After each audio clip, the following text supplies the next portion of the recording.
Hello everyone and welcome back to Phoenix Wright Ace Attorney Trials and Tribulations. We have got, well, I was going to say one final case, but I know it's two. Because the last one, I believe, is, I want to say number 5. Yeah, we got episode 5 there. Episode 4's here. So we got two more cases, although they technically connect. So technically we've got one epic, massive, long case first. Oh well, one case, but it's two cases in one. Without further ado, let's get into it. The girl. Let her go.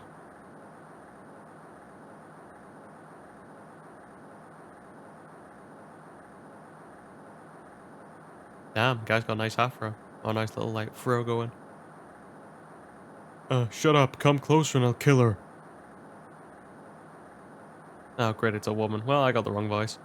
Sorry, but you're not going to get the chance.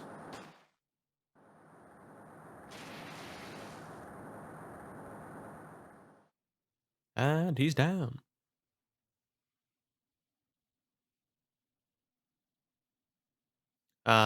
Late night, streaming internet porn.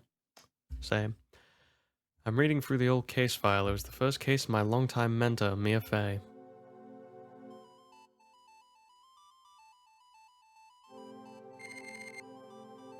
Okay, Terry Falls, kidnapping, murder, sentence, death penalty. What has he got on his face? Are they tattoos? After escaping, Falls met with and then murdered Sergeant Valerie Hawthorne, captured an Eagle Mountain about 8 hours after his escape. I mean, it's a weird thing to jacket do, but yeah, okay. Our very first client was a death row inmate. That was a whole year before Mia and I met.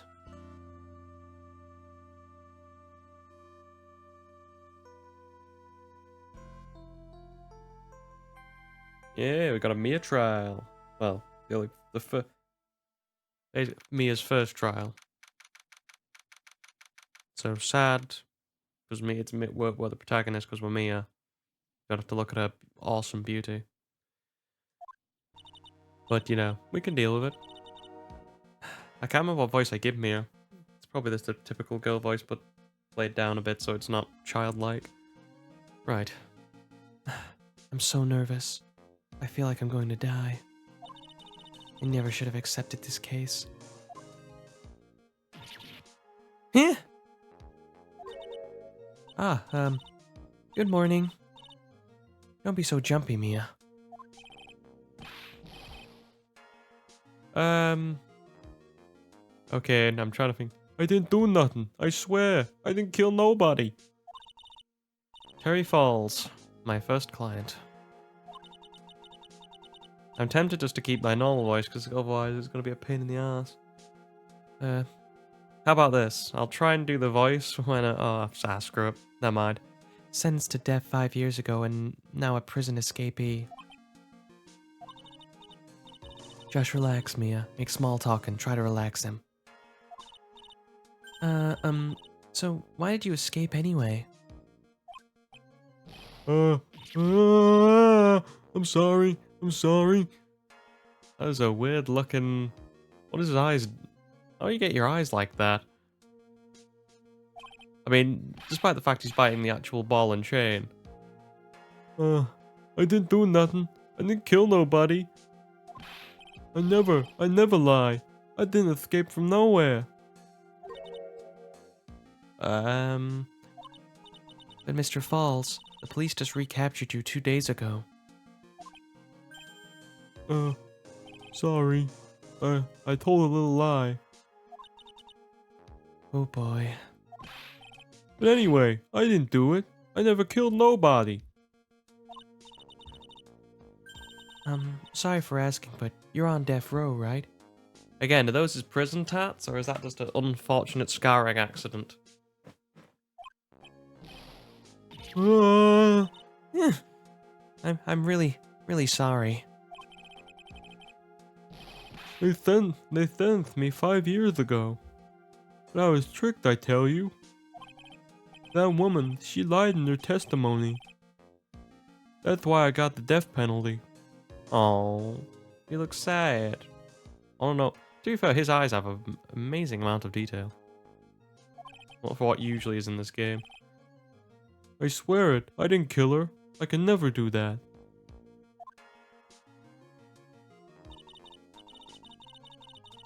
"2 days ago, he escaped from the police wagon when it crashed. And about 8 hours later,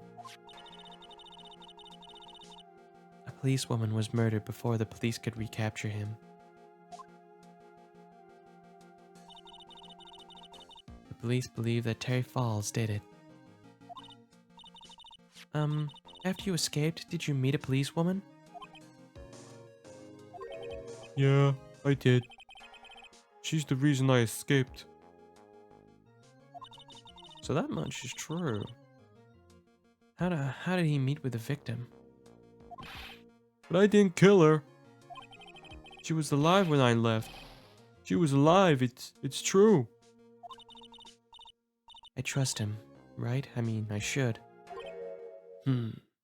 Oh yeah, I forgot who, it's not Grossberg in this case. The sexiest man alive.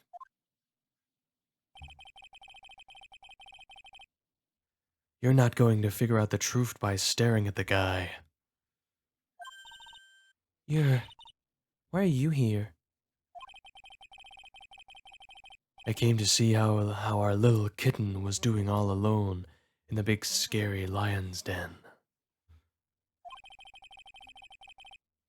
I thought maybe you'd like someone to play with. Look familiar, everybody? Anybody? I do admit the his turquoise shirt definitely suits more than the bright red one. Where's Mr. Grossberg? Huh. The old man is probably still in bed. I bet he's clutching an empty bottle and mumbling in his sleep. Aren't I good enough? After all, it's me, Diego Armando. I didn't say. So, Diego Armando, the finest attorney at Grossberg Law Offices, is here for me? No. You've got it all wrong. Today, you're the finest. After all, it took an amazing amount of guts to take this case. Imagine, an escaped death row convict for a first client. Yeah, thanks. Oh, damn, blue text. Never mind. Huh. Relax. I just heard some good news. The prosecutor for today is fresh out of his diapers as well. Really? However, unlike a certain somebody who I won't mention, he's earned the reputation as a genius since beginning his law career. Genius? Well, it's about time to head in, kitten. Sharpen those claws of yours. It's go time. A solitary confinement cell for the condemned must be the world's loneliest place. And that's what my client ran away from. Every other lawyer gave up on him, but not me. When I saw those overflowing eyes and heard that simple childlike voice, I was an idiot and accepted his case immediately, despite what the facts told me, because I'm a moron. All I'm saying is, you know, if you literally just look at the eyes and look at the sad little pout and then go, he's innocent, you're an idiot. There are some very baby-faced killers out there, ladies and gentlemen. Go look up on any police, I don't know, any police-like database and you'll find copious amounts of them. I just had the feeling that he was telling the truth. But in this game, it's fine.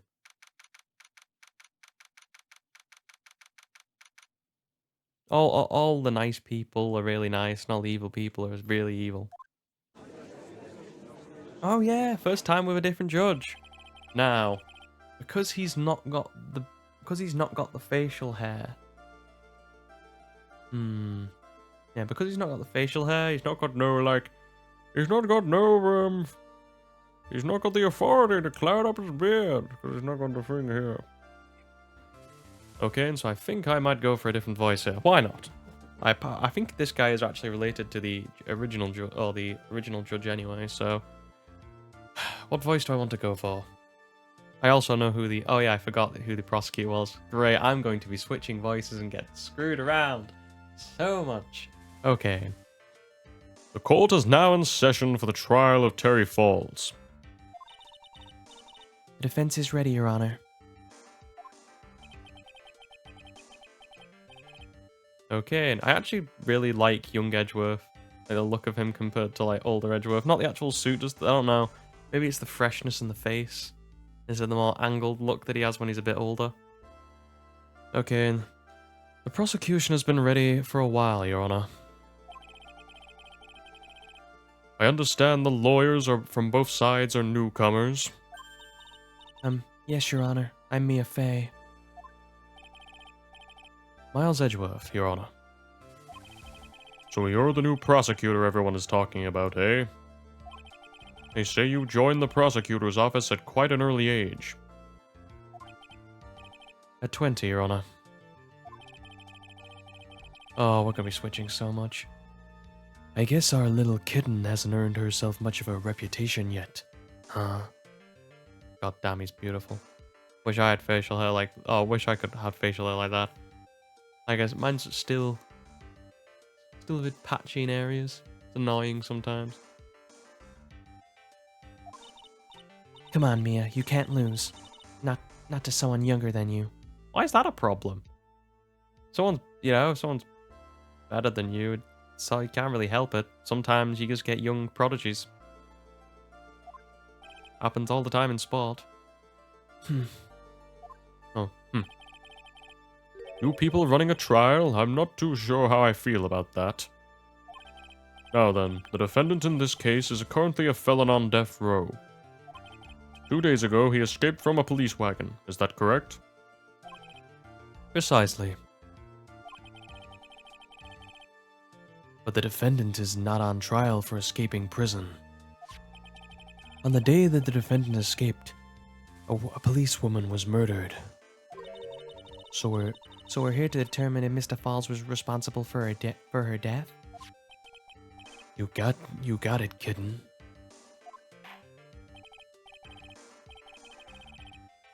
Well then, Mr. Edgeworth, let's hear your opening statement. Yes, Your Honor.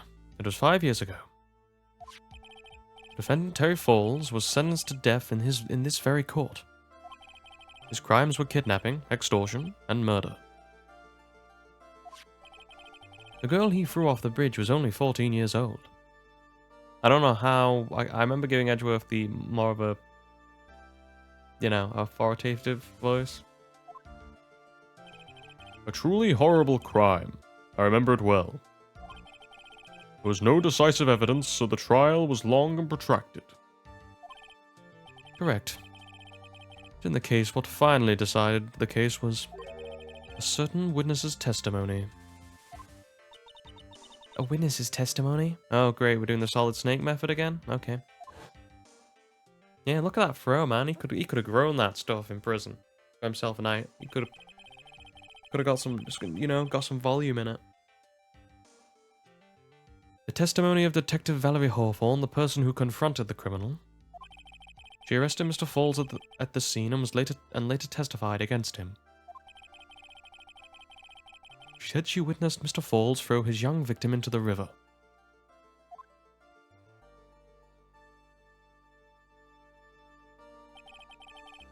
For those who are not aware, Eagle River is well known for its powerful current. Most bodies that fall in are never recovered. So Miss Hawthorne's testimony was the one that put him away. That policewoman you just mentioned, that wouldn't be... Exactly. The victim. The same woman that was killed 2 days ago. Police Sergeant Valerie Hawthorne. I don't know what to... Sorry, it's just the way that Edgeworth's eyes look in this scene. It just looks like his left one's fine, but his right eye just seems like slightly drooped. So it looks like he's got like a bit of a lazy eye going on.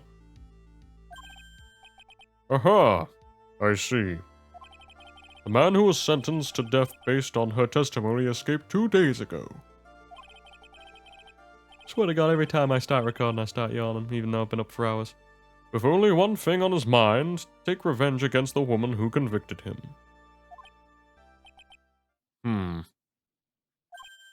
Ah, the truth is becoming clear to me now. Huh? Yes. It's quite obvious that the defendant is guilty. I know I know there's some outlandish hairstyles, but can we reflect on this judge's here? What's he sort of going with here? Is this like combed back hair, but he's got like the sort of half sides? Or like the I don't know, like the I don't know, call it the corners of his head, but where his head rounds to the sides of his head, just bald. I mean, I know like the mullet's coming back in fashion, but this guy is taking it a bit too far. Hang on, maybe that's the thing, because we don't actually see where his beard starts. Maybe that's his like maybe it's his whole hair connects down to the beard. And it's actually not his beard. It's just like a hair beard combo. I don't know. The guy's got an outlandish hairstyle. It scares me. Especially when old people think they can, especially when older people think they can pull off younger hairstyles. It's not a good look. Wait a minute, that's not right. At least hear the case before you decide on the outcome, Your Honor. Watch yourself, Miss Fay. I'm not sure I care for your word choice, or the tone of your voice. Young people these days simply don't know how to respect their elders. Why, you're even younger than me, you hypocrite. Now then, Mr. Edgeworth, please call your first witness. I called the detective who was in charge of the initial investigation of this case. I can't remember it. Is this Gumshoe? Yeah, it is. It's young Gumshoe. With a... That's the same jacket, by the way, that he has on. It's just gotten older and so the colour's worn. I think I remember that because of the, I think it's one of the Ace Attorney Investigations games that shows, that keeps the continuity and shows Gumshoe when he's a lot younger and has that jacket in that colour. Witness, state your name and occupation. Gumshoe. Dick Gumshoe. I'm a homicide detective in charge of the case, sir. Finally got promoted to the detective division after half a year ago. I don't believe anyone asked you about that. Hey, ma'am. You got any idea how much work it takes? What is it?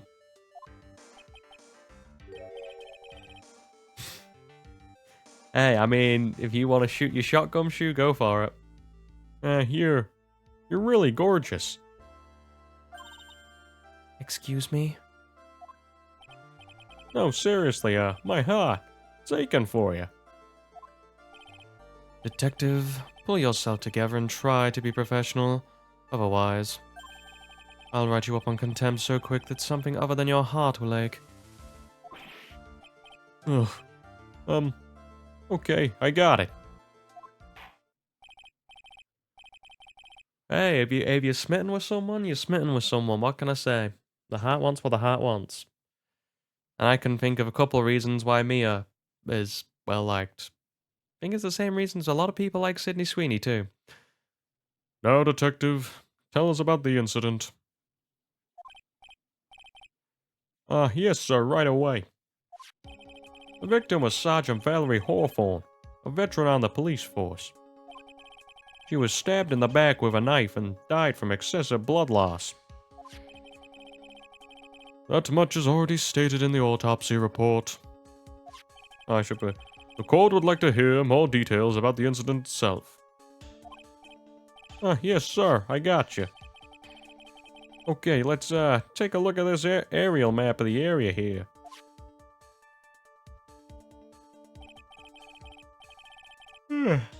Apologize. Again, yawning. Can't help it. Yeah, this is a sketch of Dusky Bridge, an old suspension bridge. And the river that runs under this is Eagle River. The victim and the defendant met here, on top of the bridge. After stabbing her in the back, the killer carried the victim back to his car. He was recaptured at a police checkpoint as he was trying to make his getaway, sir.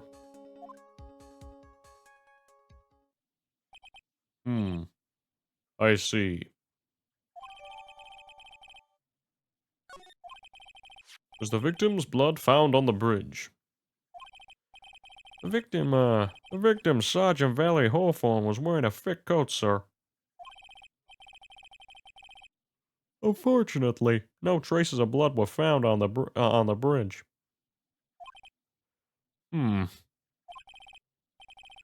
Mr. Edgeworth, I warn you that I absolutely despise conjecture.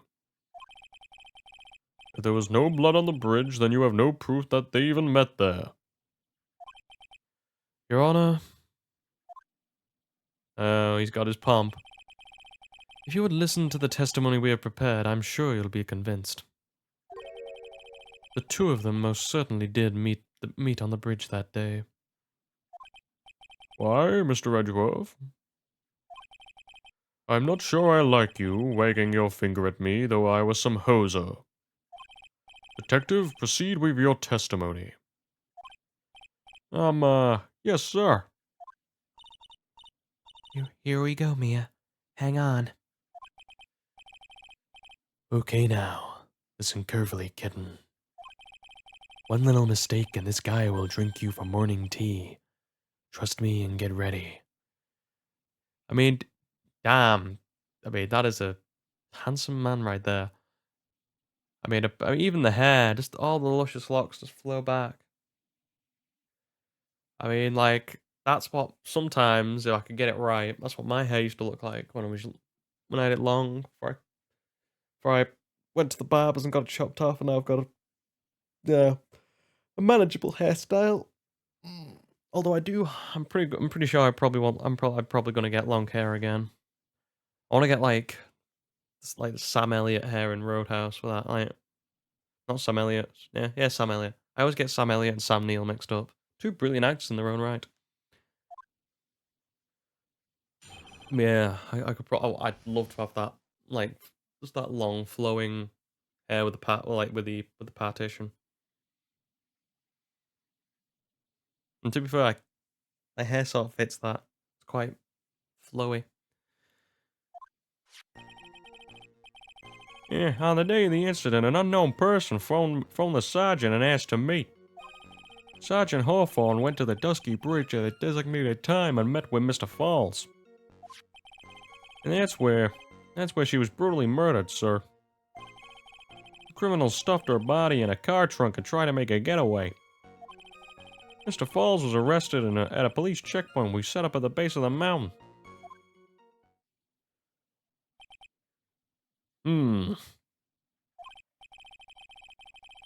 Well, he was certainly established the importance of the bridge. Naturally. Now, would the defense please hurry up and proceed with the cross-examination? Yes, Your Honor. Cross-examination. Coming right up. Hey. Settle down there, kitten. You keep trembling like that, you're gonna make me spill my coffee.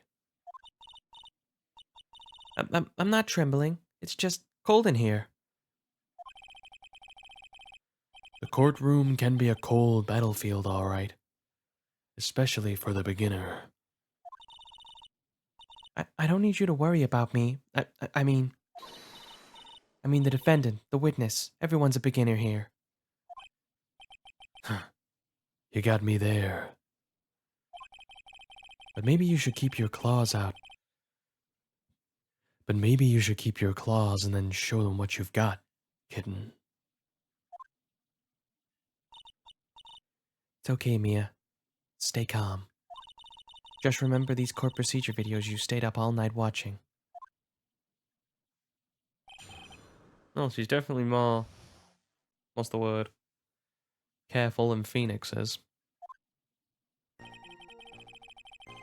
Okay, and as we know, press everything!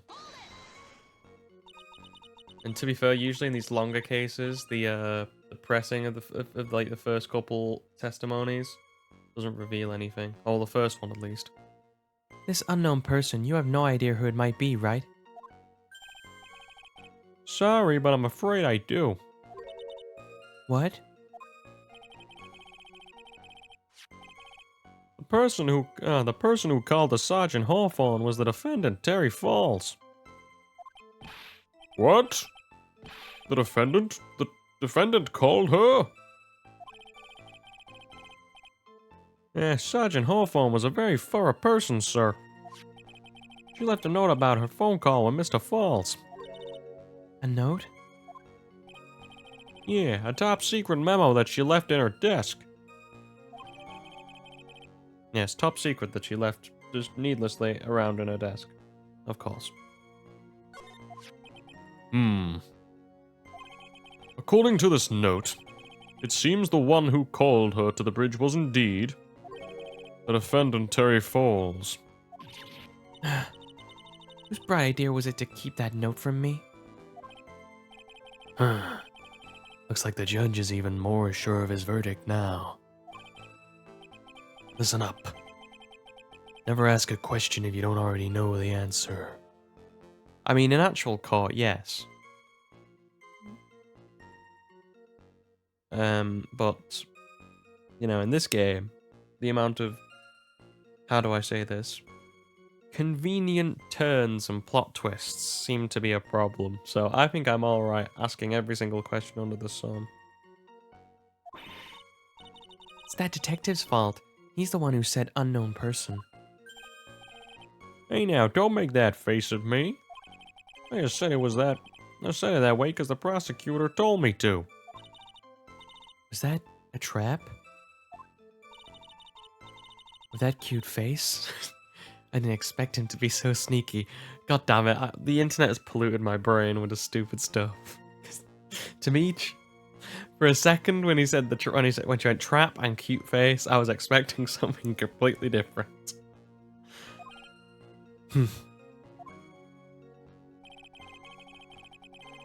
And Sergeant Hawthorne went to Dusky Bridge. A bridge up in the mountains? But why meet there? Because it was a very important place to the defendant, that's why. What do you mean by that? If you remember, 5 years ago, the defendant kidnapped a young girl. He was chased onto a bridge, and it was there that he killed his hostage. And that place where all of this occurred is, of course, Dusky Bridge. The very place where Sergeant Hawthorne arrested and handcuffed Mr. Falls. Returning to the scene of the crime. How nostalgic. I just don't feel I feel like I'm losing the Godot voice today. Hang on. Just a little piece of fluff there on my microphone. Also, it was on the mute button, so if it cut off there, I apologize. Was the body of the victim discovered right away? Yeah, we were really on the ball. We found the criminal within an hour of the murder. It was great. We even got to say, don't move. We got you surrounded. Wait a second. Isn't there something weird about that? The location was a suspension bridge up in the mountains. So how did they find out about the crime so quickly? Sergeant Hawthorne must have mentioned the phone call to someone else, right? That's what had happened, then she wouldn't have been killed. She never mentioned the phone call from Mr. Falls, but she left a note on her desk about it. If only I had noticed it earlier, maybe she'd still be alive. I wonder why she didn't mention the phone call to anyone. criminal stuffed her body into a car trunk and tried to make a getaway. Mr. Falls had a car? Had a car then? Well, that bridge is way up in the mountains, ma'am. The defendant and the victim both went up there by car. I mean, how else, right? What? You mean the defendant drove his own car? No, of course not. It was stolen. He stole it from a young couple that had been waiting at a red light. Car thieves. I'm not sure how I feel about car thieves. This guy's sure about how he feels about anything? This is a photo of the car's stolen trunk.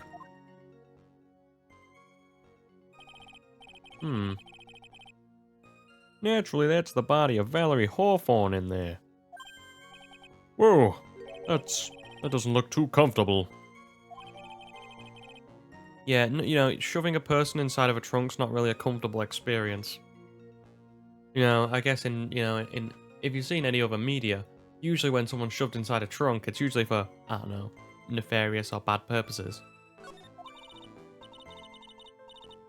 The victim? She was stabbed in the back, correct? Yeah. Huh. For some reason, men always seem to get stabbed in the back. Sexism, that's why, I'm telling you. Ugh, just piss off a whole... I'm quite content to piss off as many people as possible during the course of this episode, or this stream, or whatever. For some reason, men always seem to get stabbed in the back. We're talking about a woman here? How do you know she's a woman, bigot? Yeah, you can't tell from this photo, but the knife was stuck in her back nice and firm. Condition of the body when it was discovered is very important information. Detective, was there anything strange or noteworthy in the trunk of the car? Is a photo of the trunk, but I don't see anything strange. Do you, anyway?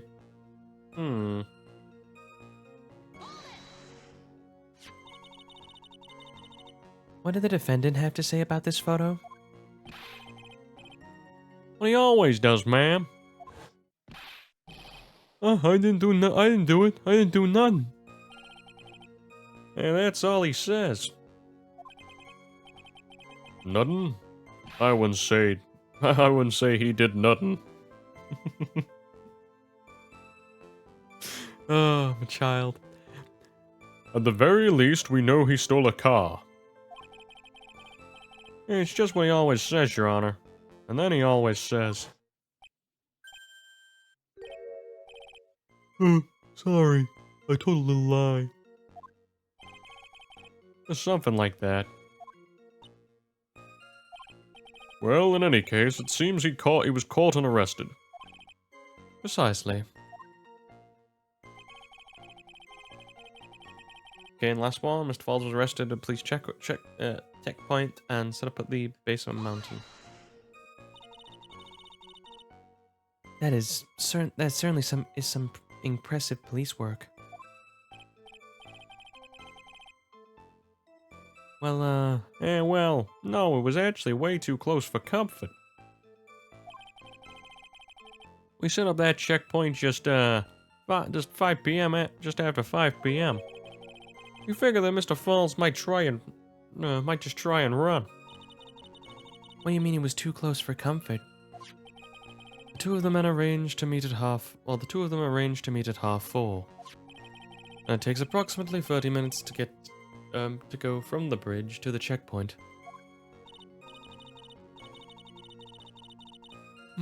That was kind of close.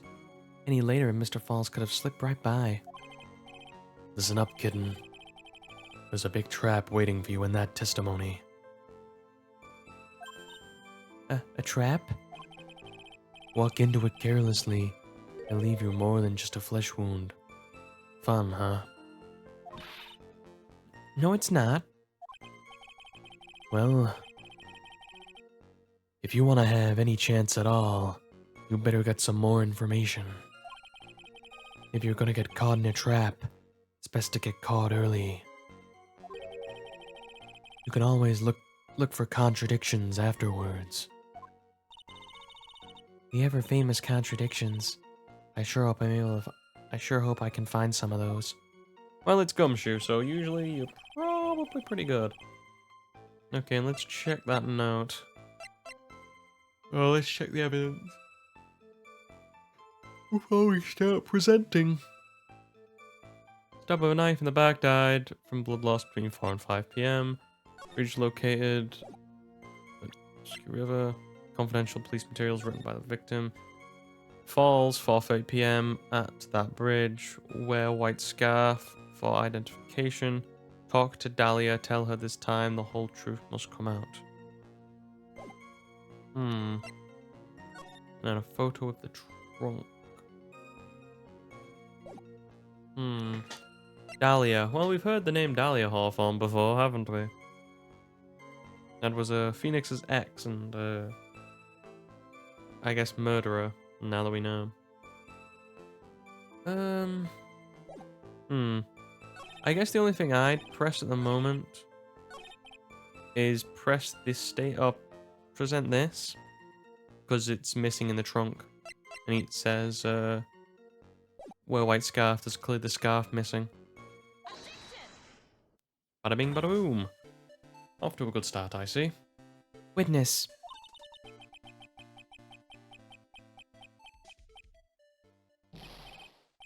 What is it?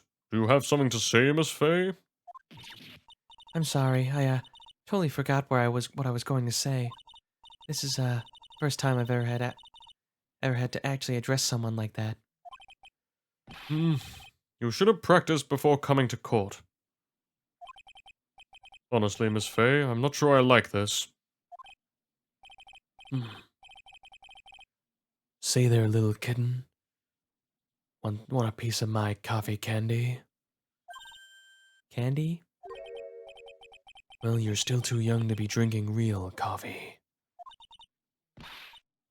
Come on, Mia. Shake it off, you're a lawyer. How old is Mia here, actually? I was going to say, Miles basically just looks the same in his photo. He's 20 here. Dick she's 26. Yeah. Diego is 27, and a handsome 27 of that. And then, these all people seem very... You wouldn't think some of these would be around the same age, would you? Especially Terry Falls, but I guess a shaved head can add a few years. Come on, shake it off, you're a lawyer. Detective! Yes, ma'am. This photo? You said that there was nothing peculiar about it. Is that correct? Yeah, that's what I said. Well then, I suggest you take another look at the note written by the victim. The note? Yeah, the note? Clearly says wear a white scarf for identification. Mia always looks evil with that, because she has, like, she can't see her over her eye. She's got the hair over it. The caller must have forgotten what the victim looked like, thus this special request. I have one very simple question for you, Detective. Where is the white scarf? I can't seem to find it in this photo. Yeah, well, to be honest, we didn't find it in the trunk, ma'am. And you stopped there? You should have looked for it. Yeah. Well, I guess we got it. I guess we got the first contradiction of the way, and I'm going to stretch, because we've been going for half an hour, and I'm trying my best to save my back. Oh. The caller told her to wear it to identify herself, so I'd expect she did just that. Well, Mr. Edgeworth, what do you have to say about this? I see the defense is a little lacking. Oh, damn. Insults. The scarf you are searching for so desperately for... is this one, perchance? Where do you find that, sir? On Dusky Bridge. I was there first and decided to conduct my own investigation. Why? Why? Why'd you tell me? I made a decision to keep all pieces of evidence in my personal satchel. It's the safest place I know. That hotshot sure has a flair for the dramatic. It's not exactly white as the caller requested. As you can see, it's close enough for what it was intended for. Looks like it spent some time in the mud. Not surprising, it was drizzling on the mountain that day. Prosecutor Edgeworth. He was intentionally hiding that scarf the whole time. The court will accept this scarf into evidence. I mean, we're not gonna, put Edgeworth down on a thingy charge for hiding evidence. That could be, he is hiding. I know he's the police, technically. He's hiding evidence from the defense. And that's not a good idea. I'm pretty sure in court that is an offense. Scarves added to the court record. Like, yeah, no, legally knowing you have evidence and not entering it into the court. I'm pretty sure that's a bad thing. It's a no-no. Now, if the attorney for the defense has finished embarrassing herself, I'd like to move on with the testimony. That is all right with you, isn't it, Miss Fay? Boy, would I like to wrap this scarf around his smarmy little neck. Very good. Now, if you're all done with this mud-covered scarf business, the prosecution moves to establish conclusively, and with hard evidence, that Miss Hawthorne and Mr. Falls did indeed meet on the bridge that day. Further, we will show exactly what occurred there. That sounds quite promising. I can't wait to hear all about it. Everything is moving at his whim. Don't forget, kid. There's a reason why everyone considers this kid a genius. A genius, huh? I mean, look at his swanky suit. And he did get trained by Manfred von Karma, who at this point in time had not lost a case. I mean, still hadn't lost a case, but he was going under the table on certain cases, people say. But that's out of the way now. Let's carry on with the testimony. Actually, there's an eyewitness who was there when the incident took place. This photo was accidentally taken by the witness. It shows the Vic wearing the scarf, sir. It was drizzling that day, unfortunately, so, it's a little hard to see what's going on. Anyway, I beg to differ, that looks like it was in high definition. Anyway, the criminal shoved the victim down from behind and stabbed her in the back. I mean, why would you shove a... yeah, mind, I'm not gonna think about it. This must have been when the scarf came off. Looking at this photo, you really get the sense that the bridge is very high up. It's about a 40-foot drop from to Eagle River down below. Mr. Edgeworth, who took this photo anyway? Let's just say it was a well-intentioned third party. Ah, a potential witness. So why isn't this person in the courtroom? Yeah, well, they said they absolutely did not want to testify. The person in question is, very delicate, Your Honor. Besides, as long as we have this photo, we see no reason to compel them to testify. I'm not sure how I feel about that.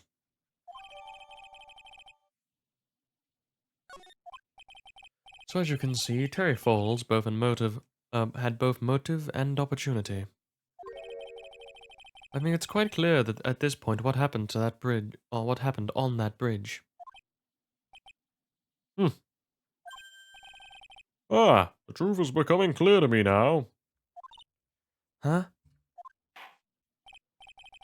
Yes, it's quite obvious he's clearly guilty. Not again, that's not fair. I haven't even done my cross-examination yet. Hmm? What do you mean, Round 2. Fight.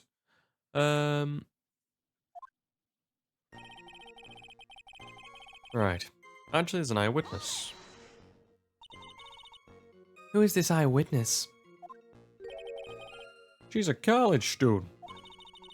A female college student?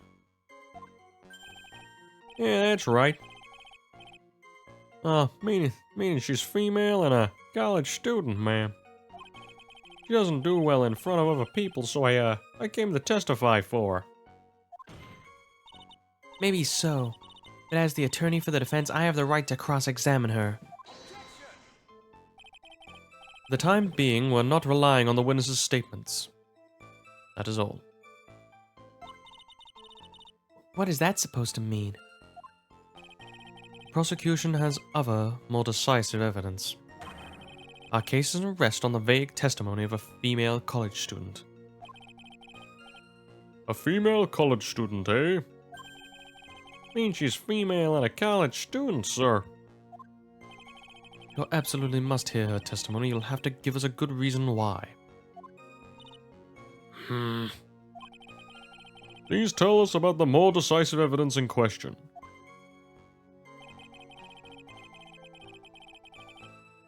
This photo was accidentally taken by the witness. It shows that they're wearing the scarf.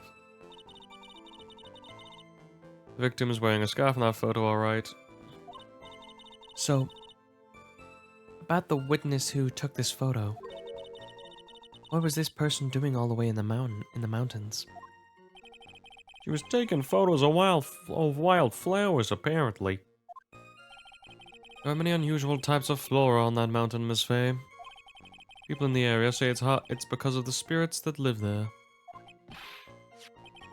Spirits? Now that you mention it, this photo. This cloudy fog-like thing. Is it a ghost? I don't believe it. Yeah, no, Your Honor, I don't think it's a ghost.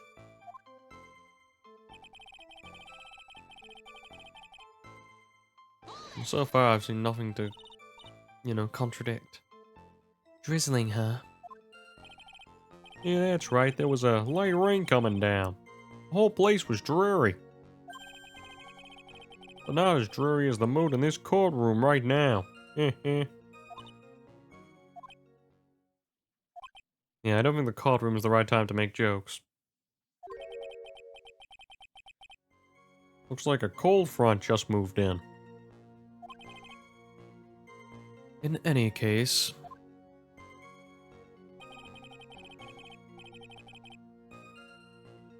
The point is that the area was quite damp and there was even some fog. Basically, anytime I have a prolonged gap, just imagine I'm yawning. Yeah, I even slipped and fell while I was on the bridge. It was really something. Foreshadowing, ladies and gentlemen. Is that part of the witness's testimony as well? Yeah, of course it is. He pushed the victim hard in the back and she fell down right onto her stomach. Yeah, that's the exact face I'd have. I remember that happening once myself. It was really brutal.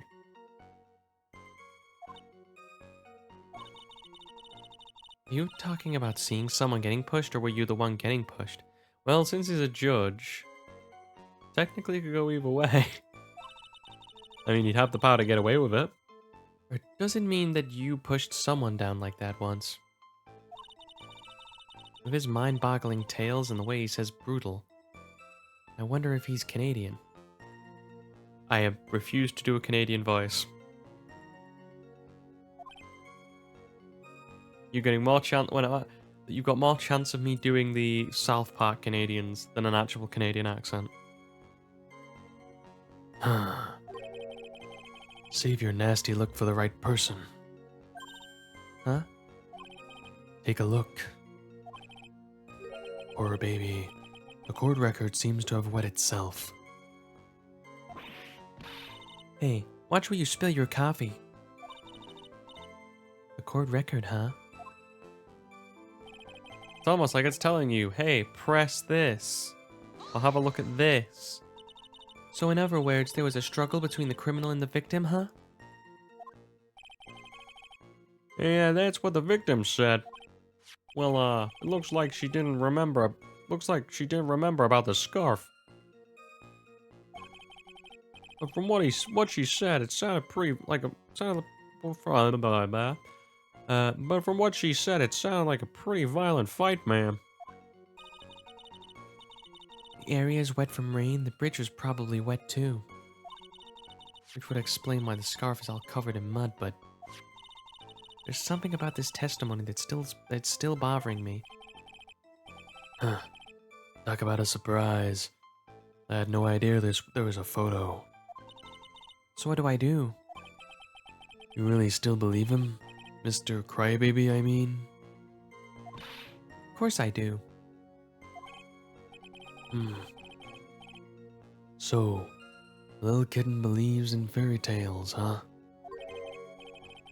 In that case, the answer is obvious. What you believe is the truth. And that means somewhere hidden in that testimony is a contradiction. One huge contradiction waiting to be discovered. That's your chance. Well, accidentally taken by the witness. It shows the Vic wearing the scar. It was drizzling that day. Unfortunately, it's a little hard to see what's going on. The criminal shoved the victim down from behind and stabbed him in the back.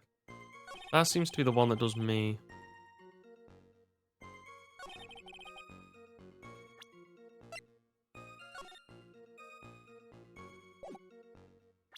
How? The only thing I can think of right now is how would he have shoved her from behind? If... Right, two things here. But I don't know which one's which, or which one's the correct one. One, it's either how would he shove her from behind, or what's more likely is if he shoved her from the front, there should be mud on her jacket, and I believe that's the one I'm going to go with because that makes more sense in my mind.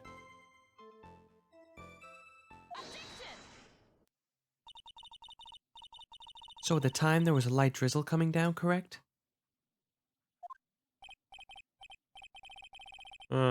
Yeah, and fog too. Just a generally soggy atmosphere. Oh damn, she's doing the I like the emo flick. Well, I have evidence that doesn't go with your soggy atmosphere. But this is a photo of the victim's body that was found in the car trunk. Considering the conditions of the scene... Considering the conditions at the scene of the crime, something isn't right.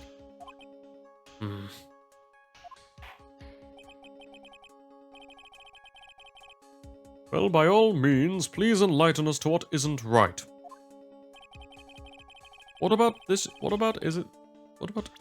it about this photo that seems off to you? Naturally, the answer is right here. The victim's coat? As far as I can see, there was nothing strange about it. That's exactly what's strange. Recall the testimony? What were the conditions on the bridge that day? It was drizzling and foggy. Dusky bridge was all wet. The moisture was rife in the air. If the victim had really fallen on her stomach on top of the bridge, then the front of her coat should have been covered in mud. That's exactly right. The other day I fell on a muddy street and my gorgeous playoff beard was befouled. Can you imagine that? Ugh. Just falling flat on your face and getting your beard all screwed up. I mean, look at the beard. He clearly treats it. I do admit that the crime scene was quite wet that day. However, that doesn't mean that the top of the bridge was itself was muddy. Your honor had fallen in the shower instead of the muddy street. Your glorious hockey beard, pride of the Little League, would be wet, but not muddy. Fortunately, I have yet to test that. Still, your point is well taken. Can you prove that the surface of the bridge was muddy that day? Surface of the bridge, huh? I believe we present the scarf. A real man wouldn't stand for a taunt like that. Neither would a real woman. Yeah, just sexist, I guess. Of course I can. Here's the evidence that... a forecast for that day. I believe it's the scarf.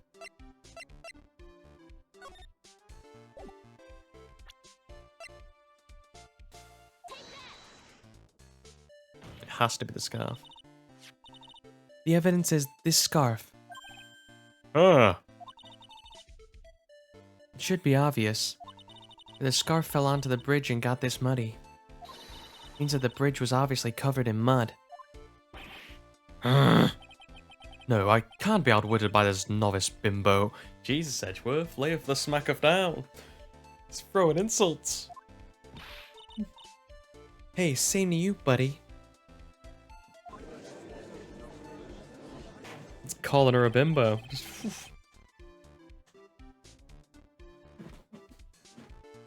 Damn. Didn't expect Edgeworth to be coming out with that sort of insult. Ms. Faye's assertion makes perfect sense to me. I do admit that there appears to be a contradiction between the condition of the victim's coat and her scarf. However, the real question is why there is a contradiction. Huh? For every contradiction, there exists an explanation. Let's look at the explanation in this case, maybe, shall we? Or what the contradiction is in this case, shall we? Alright, it's not like he's giving me a choice here.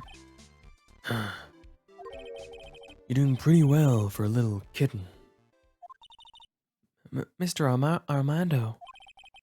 No matter what he says, a contradiction always comes down to a lie. It's either the victim discovered in the trunk,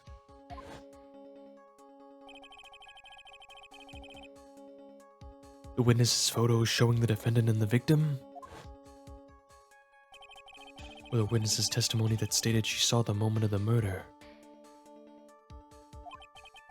Just relax and think it over. It's pretty simple, isn't it? The false evidence, it's one of those free.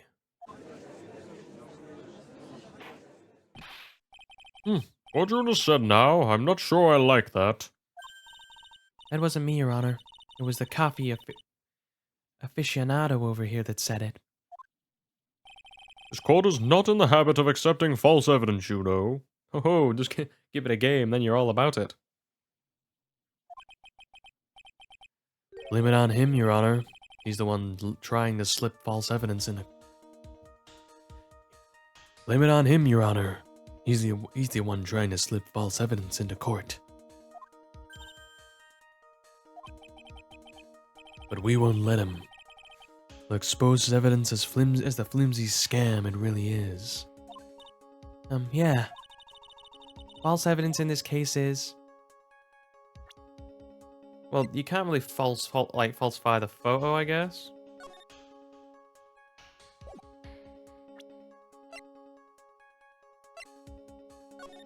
I can't see it being the police, the photo in the trunk. So I imagine it's her testimony.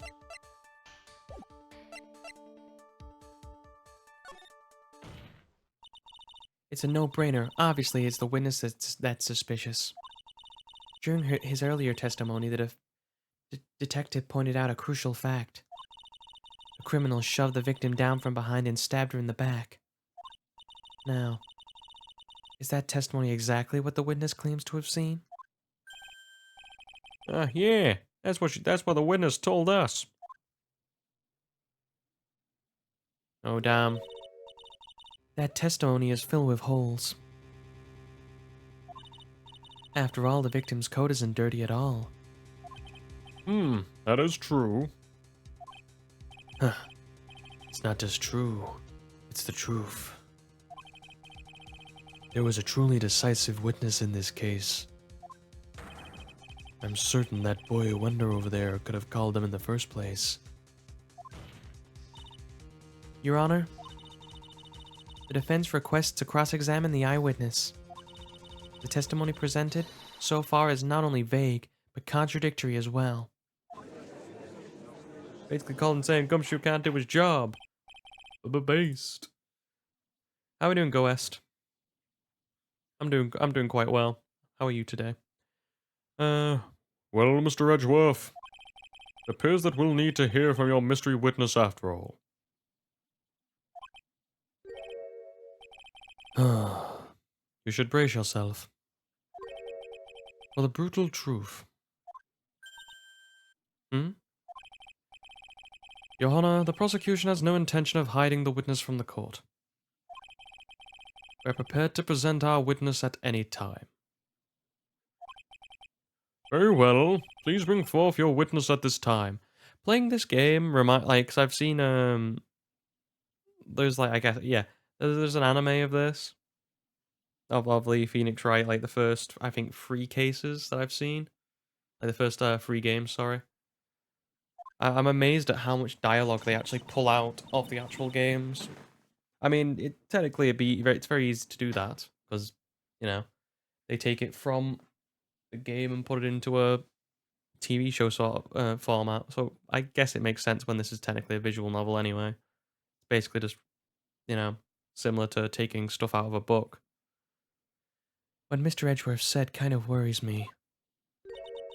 What does he mean by the brutal truth?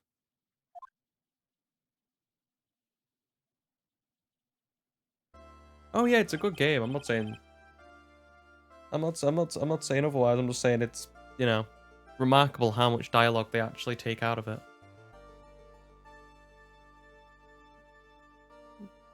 I'm not saying it's well, oh, sorry, I misinterpreted. What I mean to say is this is also an anime. The game was made first and they adapted it to make an anime, kind of like a book. That's what I was getting across.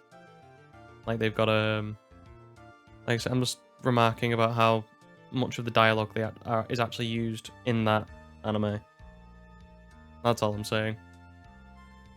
Now, let's proceed with the testimony. Mr. Edgeworth, go right ahead. Thank you, Your Honor. The prosecution summons the woman who saw the events that day with her very own eyes. Yeah, look it up for yourself, actually, if you want to. There's an Ace Attorney anime. It's alright. I mean, I don't think it's a substitute for playing the games. But you know, if you don't want to play, if you don't want to watch it rather than play it, fair enough. I think it does have a JoJo reference.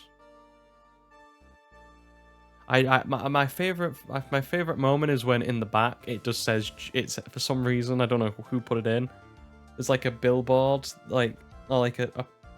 it's like for a cutaway thing, like where they show the building that Phoenix is in, and then go inside the building, and like they change the billboards out, and I think one of them for some reason just says Jewbank. For some reason, it's very weird, and it's only in the bloopers that I realized it, because you can check the bloopers out online as well.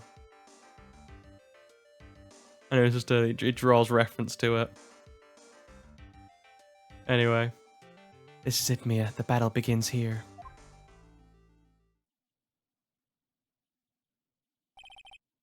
Witness, what is your name and occupation?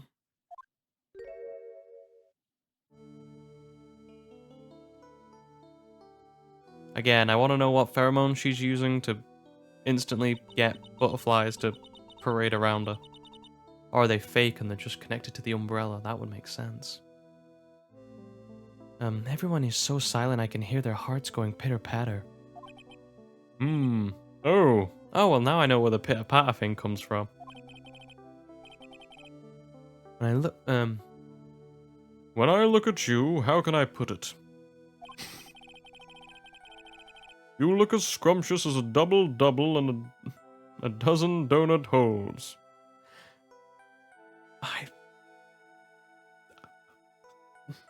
The assumptions that I'm making with this judge. How old is she again? Just checking. Making sure he's not committing a felony. I feel like I want to hurry up and hand down a verdict just to have a bite. Alright, calm down. Hey, not so fast. As I said before, this witness is very sensitive and delicate. I would ask the court to please exercise care when addressing her. Yes, indeed. Thank you, Mr. Edgeworth. You are a true gentleman. Just like, you know, okay, tips for Dora. Ms. Fay, you could learn a lot from this man. I mean, he has got some style. You've got to give him that. He's such a gentleman, he sure doesn't act like one of me. I mean, yeah, out of Dahlia Hawthorne, Mia Fey, I think I know which one I'd rather be a gentleman to. Convicted murderer. Voluptuous spirit medium, who is also a lawyer.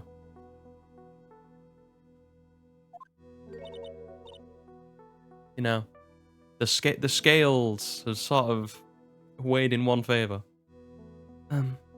Okay, sir? Yes, my dear. This is my first time, so I'm sure I'll make a lot of mistakes. God damn it. Refuse to make euphemisms. Refuse to make double entendres. Do not be a child. Okay.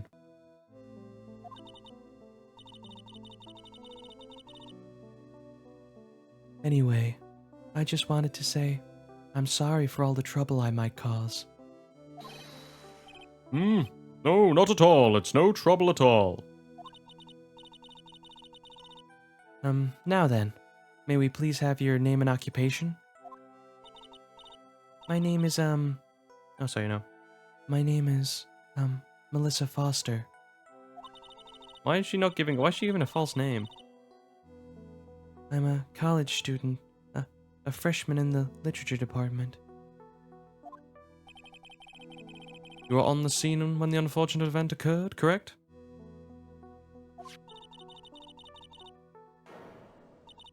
And you were the one who took this photo? Is this accurate? Huh? How can you be so mean? Now see here. What are you doing shoving that in her face like that? Huh? But it's just a photograph. It's not something dangerous.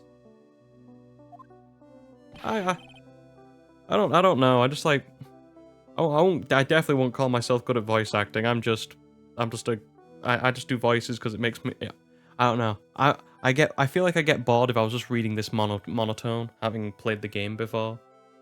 So I like to spice it up with my own voices. Plus, you know, when I screw up, I guess I get a kick out of it, and I guess you guys do too. Next time I'll be forced to penalize you. Uh-oh. I don't like the turn this has taken.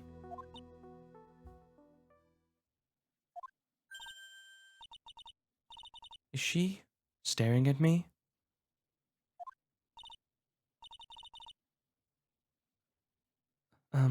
And you would be? Huh? I'm the defense attorney. My name is Mia Fey. I see. So you are... Now then, young lady, could you please give us the Could you please give us your testimony? Yes, Your Honor. I'll do my best.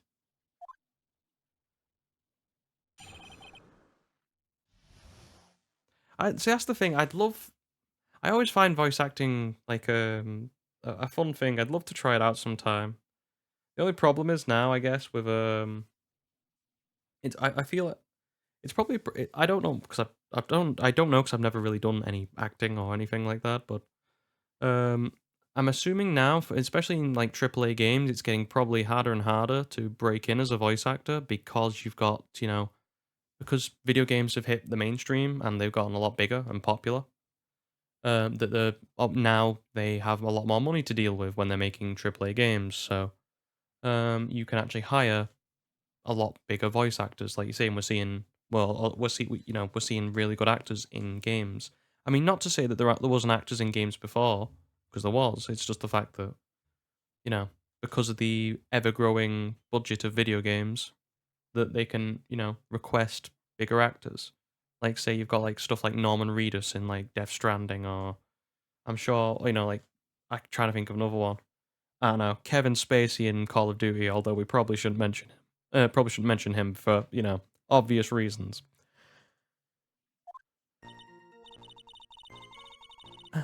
I was using my camera to take some pictures of wild flowers.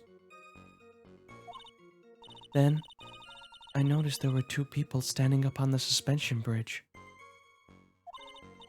Suddenly they just started fighting. That's when I hurried and took the photo that shows the crucial moment. And right after that, I called the police. Hmm. By the way, were you standing when the incident occurred? I believe the map would be of help here. I was standing right over here. I was standing in a beautiful field surrounded by tall cliffs. So you took the photo from that location, eh? I brought the camera I was using at the time, just like Mr. Edgeworth asked me to. Oh, what a cute camera! Just like its owner. Again, this is the second time someone has been hitting on someone else. Keep it in your trousers, gentlemen. We are trying to convict someone here. All right then, Miss Fay. Time for your cross-examination. But I warn you, make the witness cry again, and you'll feel the wrath of my gavel. Does he mean that in a literal sense? Like, is he got a good throwing arm that he's just going to like yeet the gavel straight at me? I mean, how would he throw it like he's holding like the top of the hammer and yeet it at us? Or would he more like, feel like say he was carrying an axe and just like throw it at us like a tomahawk? Many parameters I want to wonder here. I'm wondering about anyway.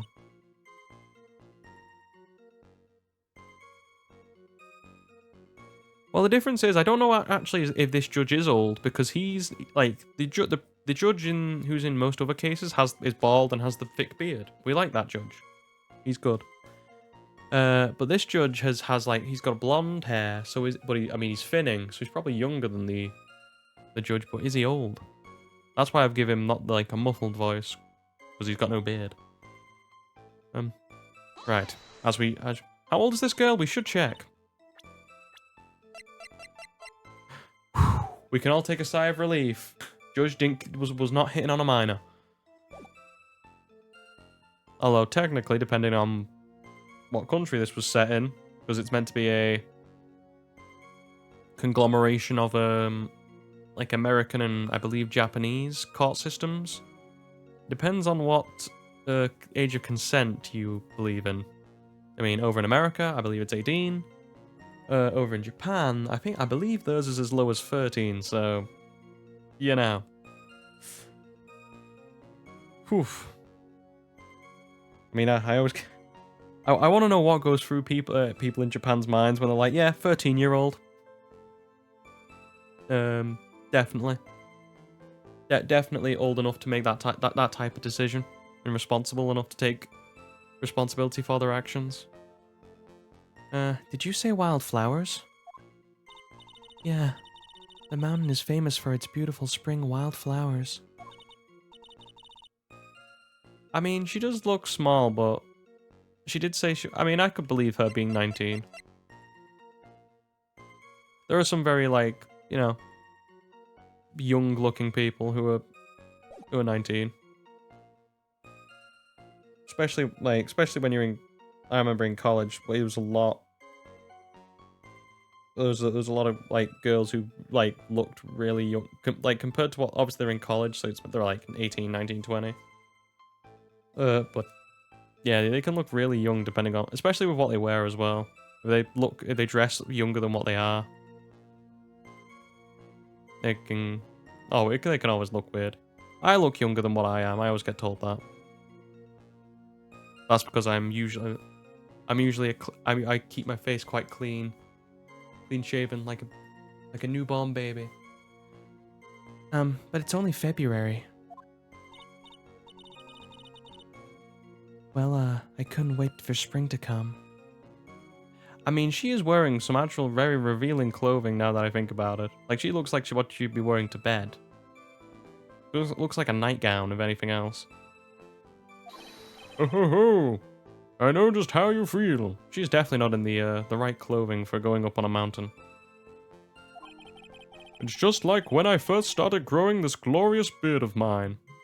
Oh, I mean, I'm gonna get there one day. I've said this before. I'm getting like the second time I'll bring up Sam Elliott. I want that Sam Elliott mustache. And then once I get once I go grey, I'm just gonna grow it into like full wizard. I expect to be 70 years old and look like Gandalf from the Lord of the Rings films. That's what I want to do. That's what I want to do. Look at a big stick.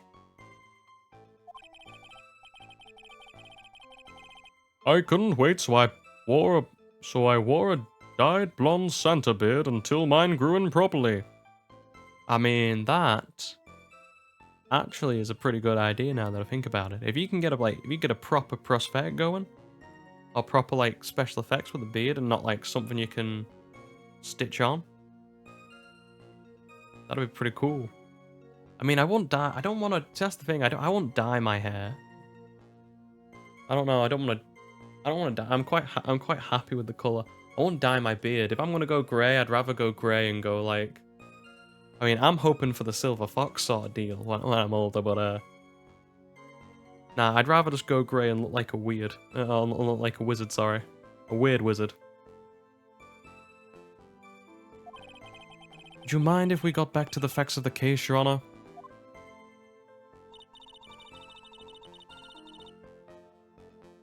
I'm a big thing of growing old gracefully and instead of, you know, just keep dyeing your hair. It's weird when you see like very old people.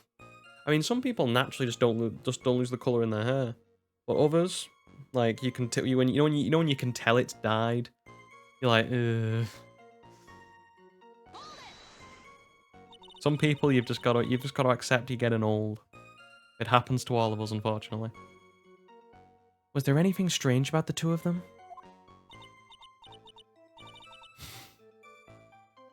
And now she's dirty talking us. I'm a bad girl. I know I am. Looks like they were having a really serious conversation up there. So I decided to watch them. Like some kind of peeping Tom. No, not at all. Everyone is like that. We're all voyeurs, apparently. Great, brilliant. I love watching other people fight too. In fact, I can't get enough of it. I mean, technically he's right. Because when two people start fighting, everyone just seems to gather around. As people, we do like watching people fight. Be it in a licensed form in terms of boxing, or just seeing two drunken people fight outside of a bar. Both are very entertaining in certain cases. Actually, that's why I took this job in the first place.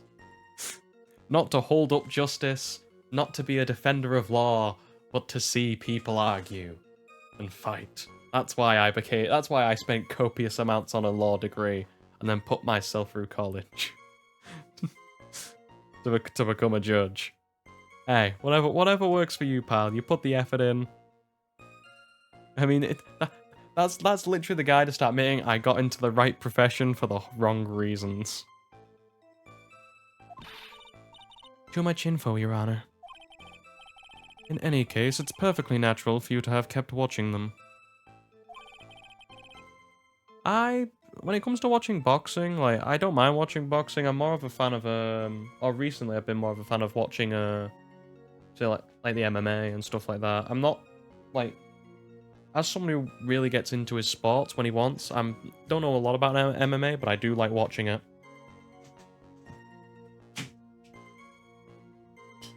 I'd love to learn how to fight, like, you know, those different styles of fighting. Especially like something like Brazilian Jiu-Jitsu. Very interesting. I love how they all bounce off each other. Especially dressed as they were.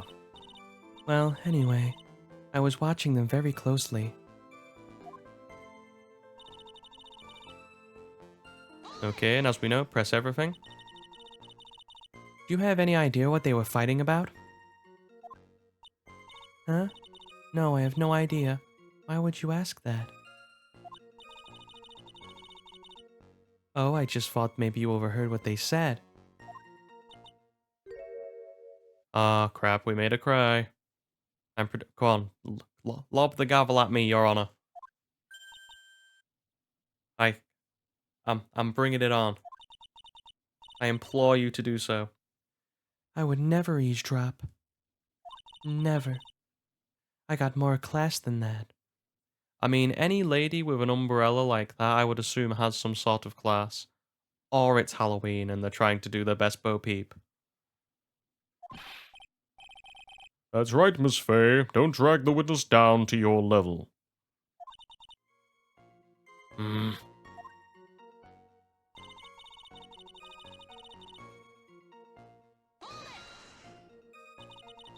Why did you take a photo? Well, the two of them were really going at it. Child. I'm talking about me. Ever since I was a little girl, I always wanted to be a news reporter. I guess that part of me just kind of took over. Smells like a lie to me. Yes, I understand completely. Even now, I can't completely abandon my boyhood dreams. What did you want to be when... Put your guesses in. What did the judge want to be when he grew up? I have no idea. I'm going to guess a cowboy or an astronaut. Probably an astronaut. Ah. Great. Wanted to be a comedian. Brilliant. I still use my grandson to test my comedy routines on. Well, I hope you're... I mean, well, if you're a grandson, you're definitely making dad jokes at this point. So you wanted to be a comedian, huh? Not that it has any bearing on this. All I could do was use my camera. So I took the photo of the crucial moment and gave it to the police. And right after that, I called the police. Okay, right. I've not seen... I have to review the statement she said and then pick some evidence out, I guess. You called the police? Yeah, because it looked to me like the murderer was going to try and escape. We were already moving before the call even came in. Thanks to the victim's note, we had already started our operation. That was certainly tough luck for the criminal, eh? Terry Falls isn't the criminal. And there must be something strange in that girl's testimony. Be careful, kitten. That girl has the judge wrapped around her little finger. You're going to have a tough time poking holes in that testimony of hers. You're gonna have to come up with something really good, Mia. Right, okay, and so I was using my camera with wildflowers. That doesn't seem that, you know, contradictory. When I noticed the police would do two people standing up on the suspension bridge, that also doesn't seem too contradictory. Suddenly they just started fighting. That's when I hurried and took the photo of the that shows the crucial moment. Is that it? Because this wasn't the crucial moment. The crucial moment was when they were fighting. After that, I called the police. I suggest it's probably the photo itself. Either that, or it's the, it could be something else. Just checking before I make a mistake. I'm trying to go for a perfect run in each of these.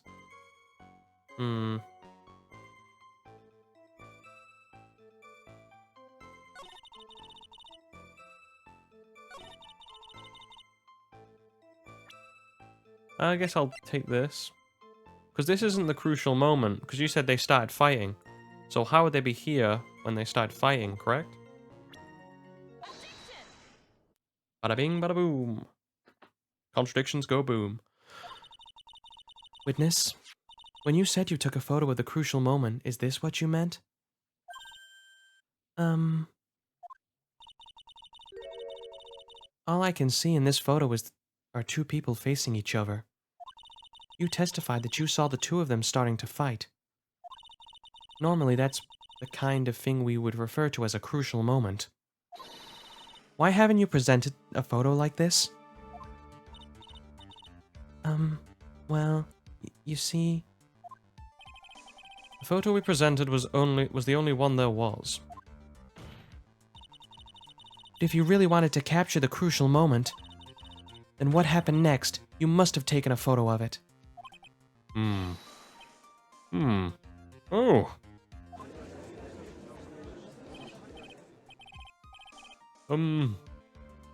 My apologies, young lady.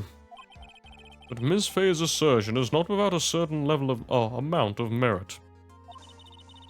He can certainly downplay a situation, can he? I'm sorry. I've been a very bad girl. Please don't clip that up. The amount of, actually no, screw it. The amount of things I've said that are worse than that, and my time doing this, I'm pretty sure I'm fine. If I was gonna get demonetized off anything, it wouldn't be this. I used it all up. Film, I mean. You ran out of film?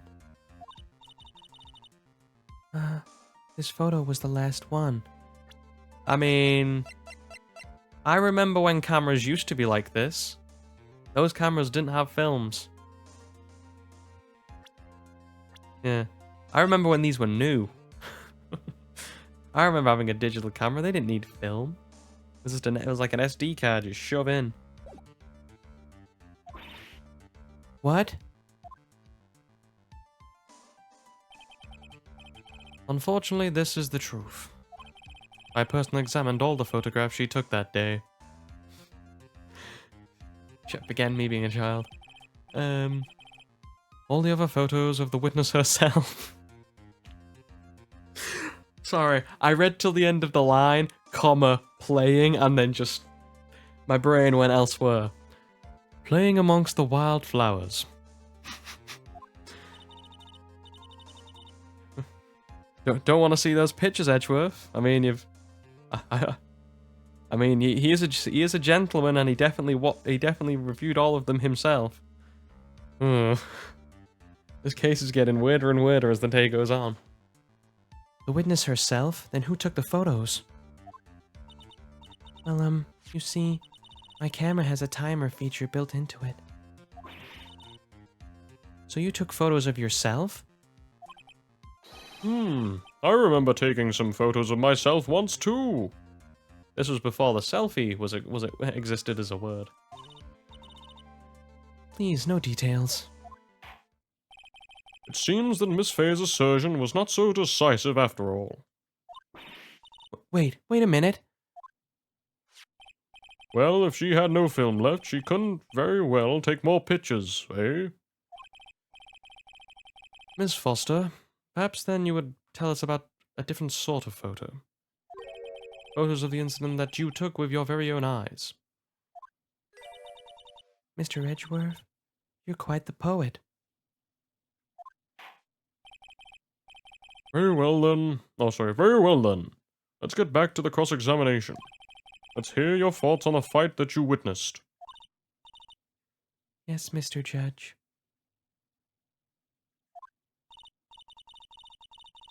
Boy, this guy is really a sucker for sweet talk. Huh. Aren't most men? It looks like the other kitten in the room is the one that's getting all the attention. Yeah, it's sickening.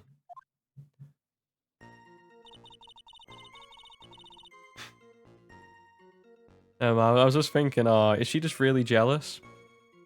Okay, and I was using my camera to take some pictures of wildflowers. And I noticed there were two people standing up on the suspension bridge. Suddenly they were just started fighting. So that wasn't the actual thing that I needed. Okay. Victim turned around to run away, but she only got about 10 yards before she was stabbed in the back. Okay, and this is actually different. Okay.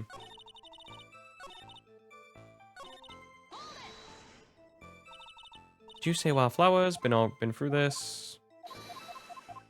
So where did it change? Where did the testimony change? Those two people standing on the suspension bridge. Was there anything strange about the two of them? I think we've seen this as well. Yep, this was a bad girl. They just started fighting. We've seen that, right? The victim turned around and tried to run away, but this is new.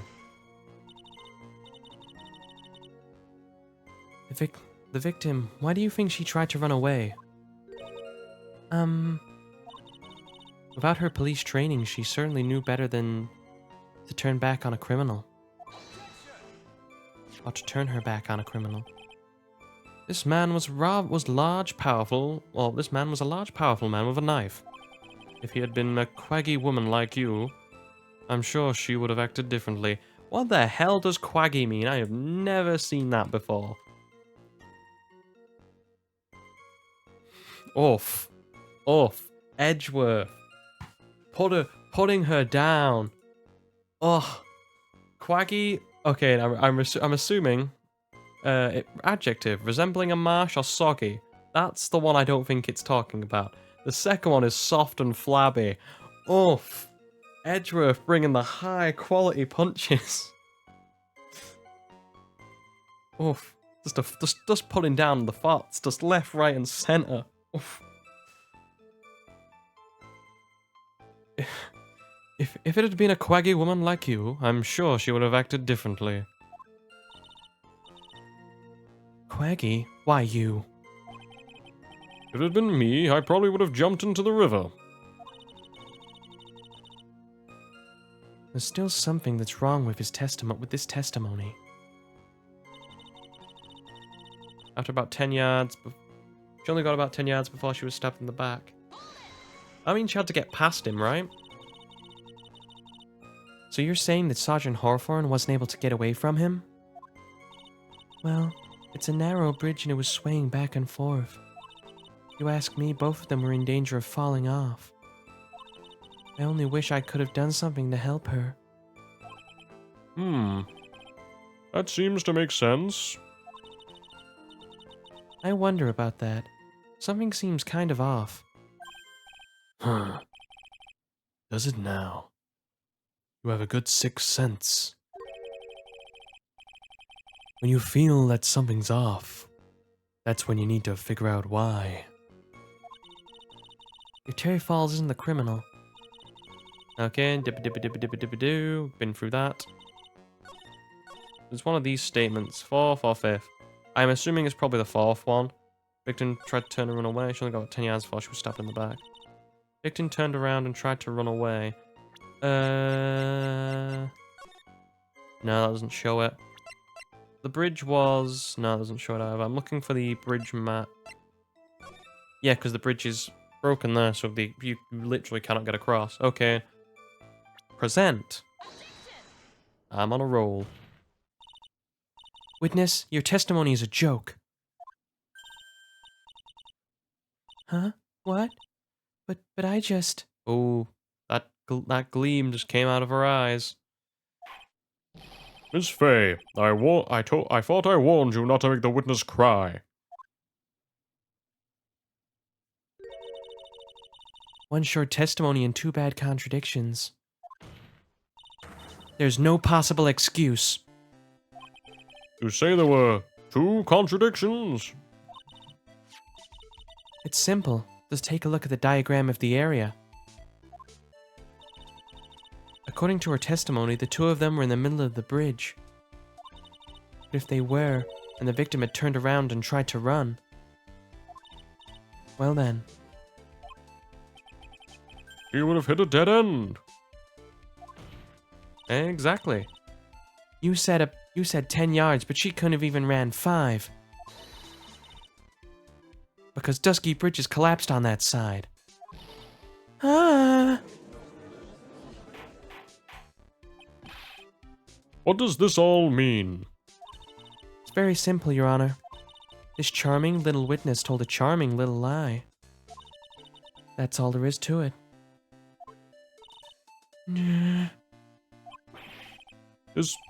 This beautiful young lady has been lying to this court? Just a moment, Your Honor. Mr. Edgeworth?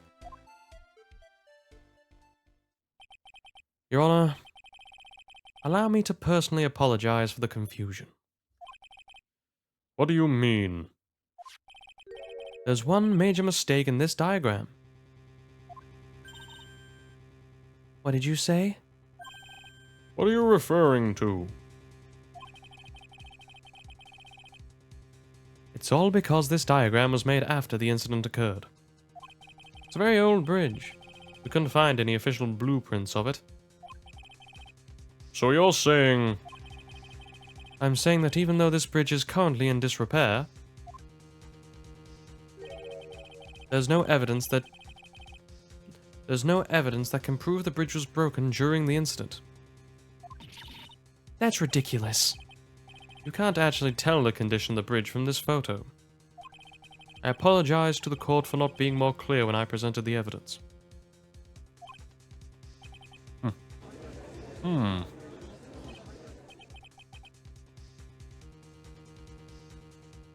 Oh, I hate yawning. Huh. This guy is good. Huh? What do you mean? He planned it from the very beginning. He's a genius, all right. That diagram of the bridge was his insurance policy. What? That coward.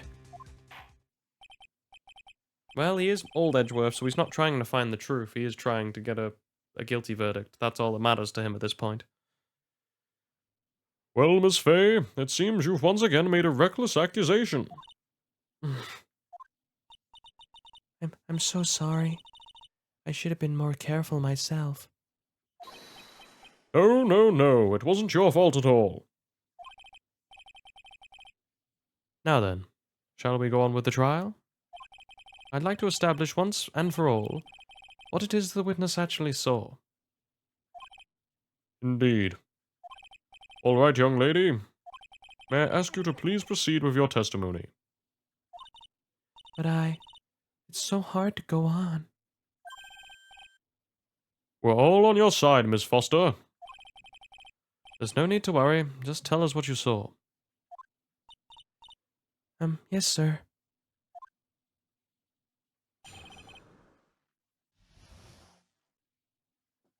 Oh, my voice is going to be well worn out with by the end of this. Hoping I can keep doing Falsebound Kingdom. After he stabbed her in the back, he quickly picked her up in his arms.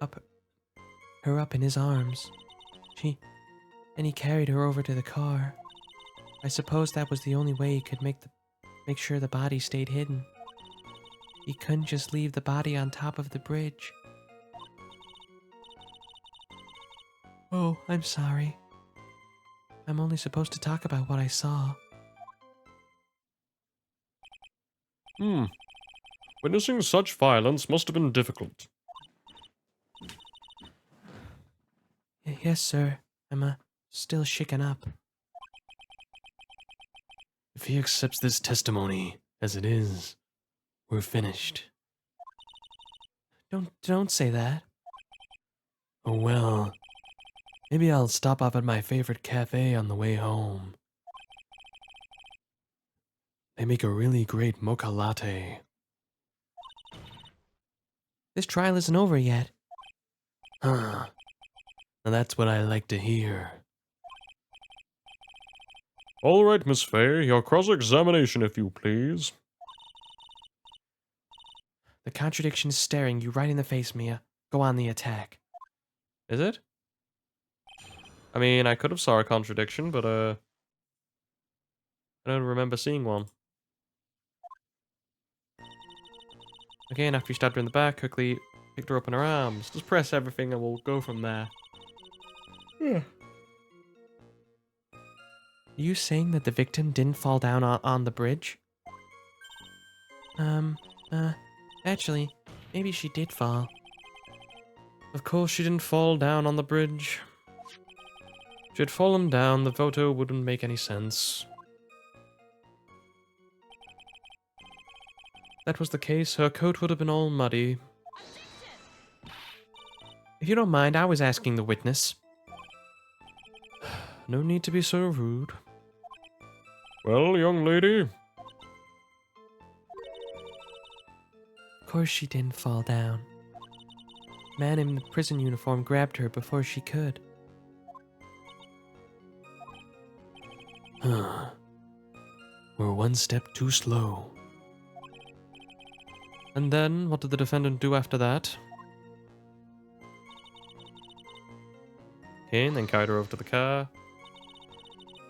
You personally witnessed that? Yes.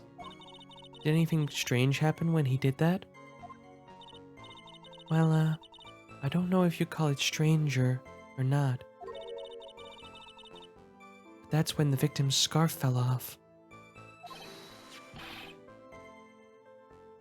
do you mean this scarf? Her words match what we found at the scene. I don't see any problem.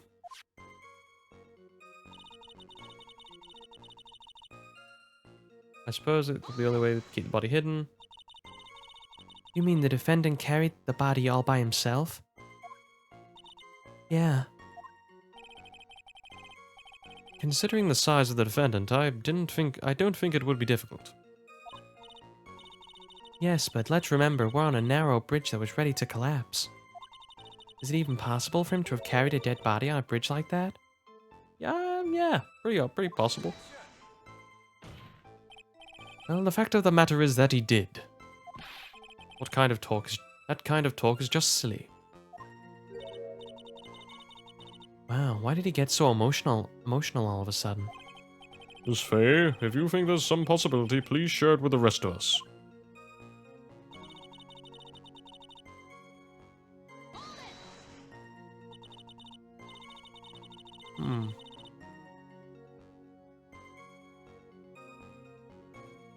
Oh, hate it. Hate yawning.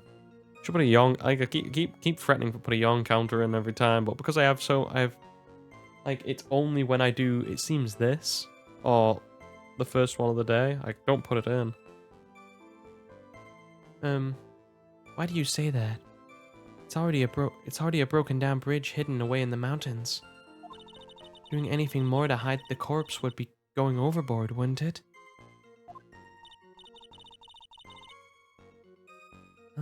Yes, but the mountain is famous among hikers. A surprising number of people go up there. But it's February, right? And it's raining. It was raining that day, correct? There's also a small temple and a channeling dojo there. You know, those monks, they just love it cold. They just love cold, isolated places. I think the witness is trying to say that the corpse could have been found at any time. Besides, the witness is merely reporting what she witnessed with her own eyes.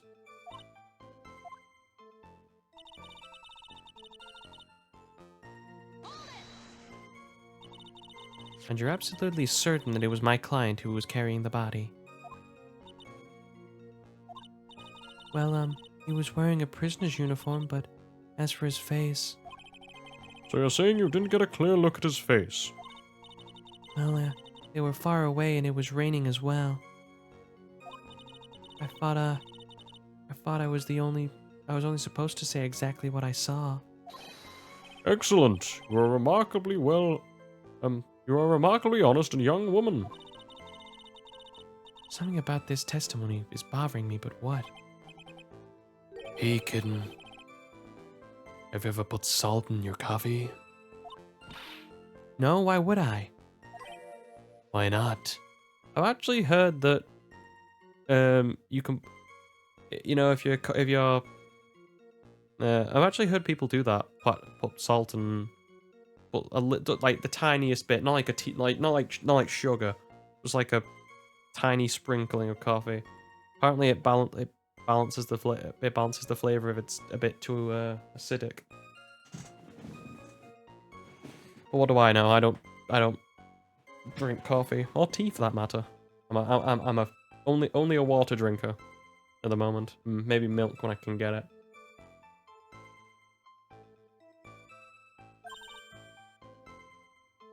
Huh? It may actually go better with coffee than sugar, right? Listen. My point is that you're not sure. You might as well add a ton of salt to it. It might bring out the rust in something like a piece of evidence. He's right. Mia, go present something. You've got nothing to lose. By the way, I wouldn't put salt in my coffee. The two don't go well, after all. Well, yeah, if you're pouring like teaspoons of coffee in, or of salt in, yeah, that's gonna ruin it. I've heard people put a sprinkling in. It's like a, you know, just like a small dash. Okay, and so I think it's this that might be the issue. Only because I'm thinking back to the map. I'm just thinking, how the hell is she able to see the car?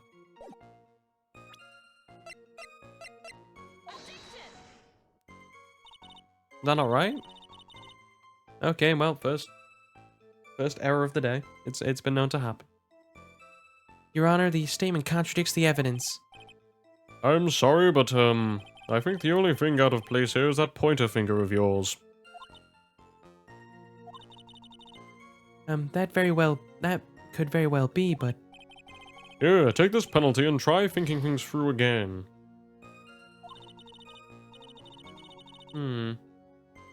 what's the problem? Pointer fingers are made for pointing. What else could it be then? Let's have a look at the statement. I feel like I'm on the right track. You know what I mean?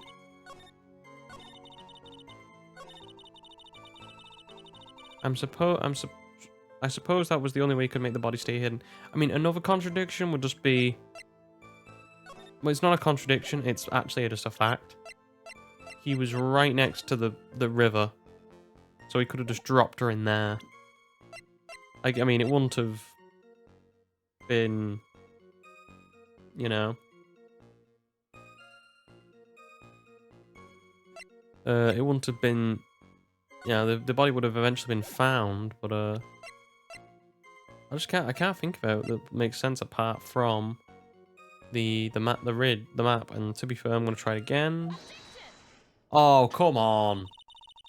You should have let me been able to present it on the second statement. If she probably can't see that car from there because there's a massive like ridge in the way, which I'm assuming is built up. So, you know, and she's a small lady. She can't see over there. I'm calling bullshit. I want my perfect record reinstituted. Ugh. A killer not wanting his victim to be found, I can understand that. However, the idea of moving the body for that purpose is clearly odd. There was a much easier way to make sure the body wasn't found. Well, what is it? Take another look at the map. Take another look at the map of the area and you'll see how. There's a river right below the bridge.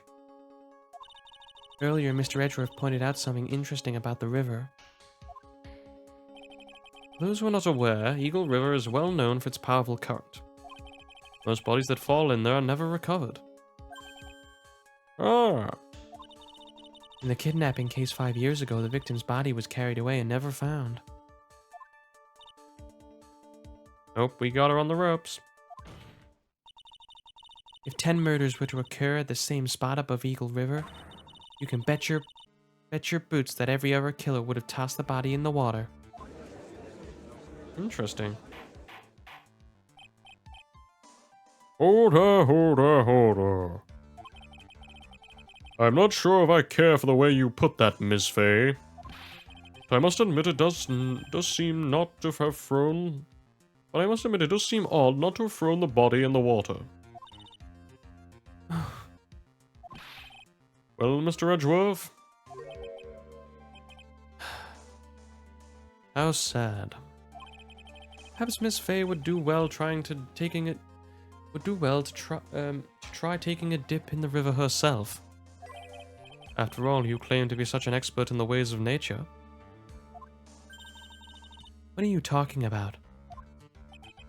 My point is, no matter how odd you may find the killer's method of body disposal, the fact is that this is what the killer did. None of your arguments have anything to do with what the witness saw.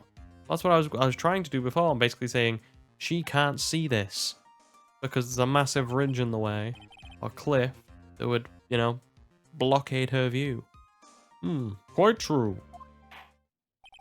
Miss Fay, it seems that your assertion is without merit after all. But what the witness claims to have seen is totally ridiculous. Surely you can't deny that the body was found in the trunk of the car? That's certainly consistent with what the witness has told us. Please go on with your testimony. I'll try. All you have to do is tell us only what you saw. Otherwise, the mean lady might yell at you again. Who is he talking about? All right. I'll do my best.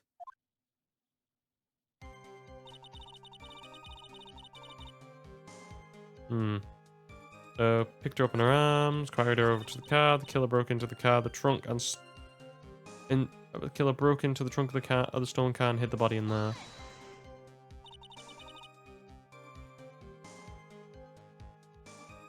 What did the man do? What did the man do then?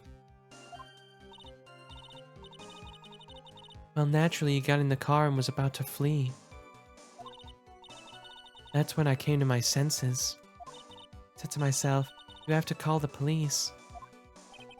And so that's when you called the police? You're sure that when you saw all that with your own eyes? Yes, I'm 100% certain. We couldn't just leave the body on top of the bridge. I'm sorry, I'm just only supposed to talk about what I saw. So it's definitely this statement that we've got here. Can I present this again? Because of the massive thing? I swear to God, if this is right... God damn it. I was correct. I was just correct too early for the game's logic to catch up. Brilliant.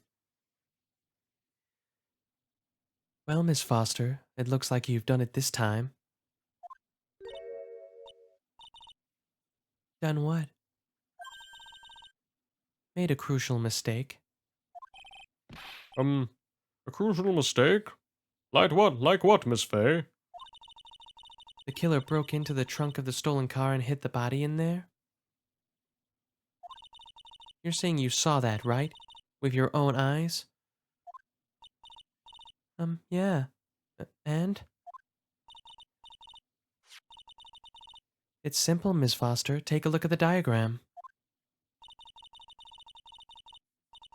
The place you claim to have taken the photo from that day is here. God, I've said this literally 10 minutes ago. And that's why I pressed the... I want my 100% record back, please. I'd like it completely back and unstained. And I want an apology written by the judge. to on my doorstep. You know, with fine calligraphy.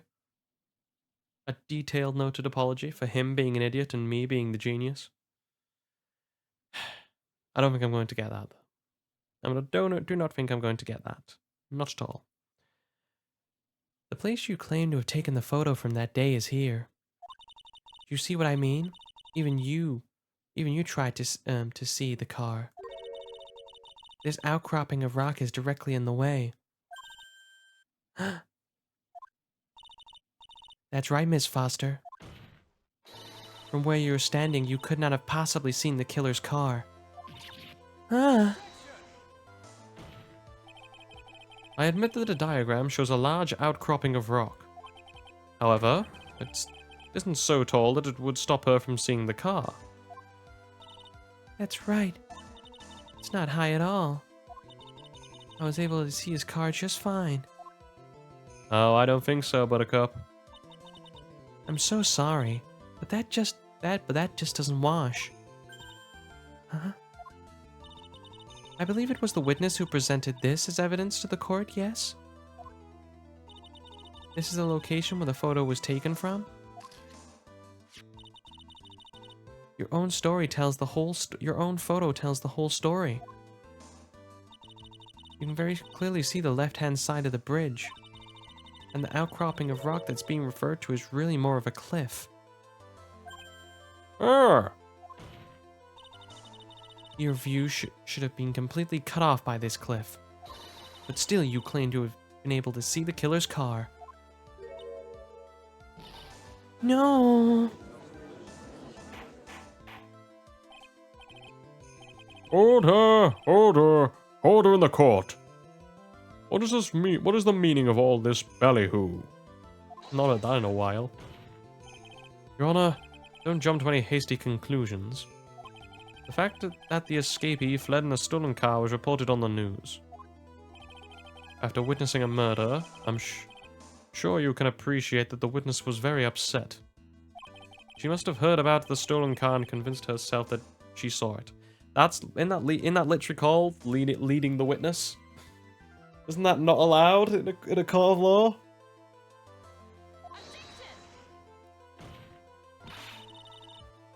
But she was repeatedly warned before starting her testimony.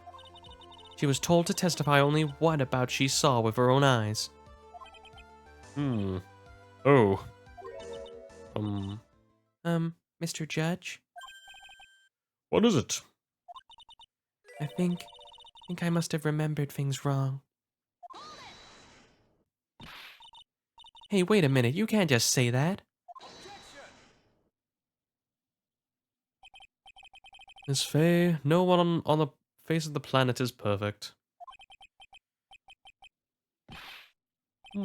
Yes, indeed. Quite true. You know what they say? To err is human, to forgive divine. Well, I always say, to err is to F around and to and to find out is divine. I'm inclined to give the benefit of the doubt to our witness here. What? That's not fair.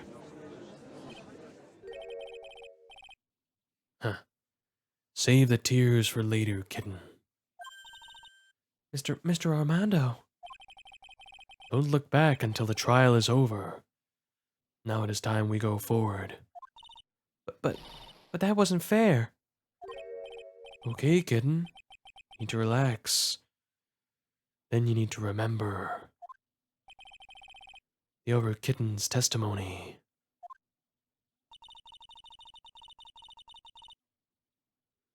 Killer broke into the trunk. The killer broke into the trunk of the stolen car and hid the body in there. So tell me, how did she know that? How did she know that he broke into the trunk? Huh. Well, Miss Foster, you can explain how you knew that.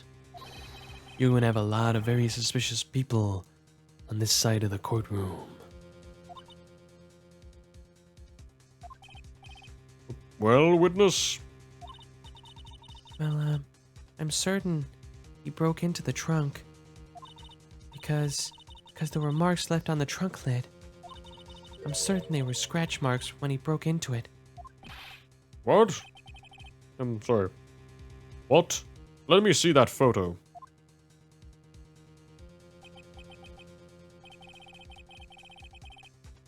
It's true.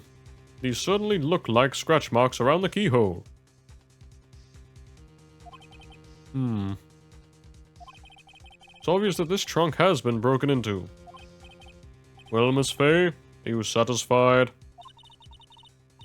The judge is on her side? I can't make any mistakes here. What she just said. Is there a contradiction somewhere? I'll have to say yes. Something about it still doesn't feel right, but okay. I guess I'm satisfied, sort of. Oh wait, I thought I meant there's a contradiction. Whoops-a-daisy. Sorry, that's on me. I hope this has cleared up any doubts. Indeed, I believe it has. Hey, kitten. Now is no time to play around. I've always said I don't buy it. Huh? Overlooking such a huge contradiction. What am I gonna do with you? Contradiction? 'Cause that wasn't my imagination after all. God damn it. Very well, let's move on to the next. Just a minute. What is it now, Miss Fay? I've got a big problem with what the witness just said.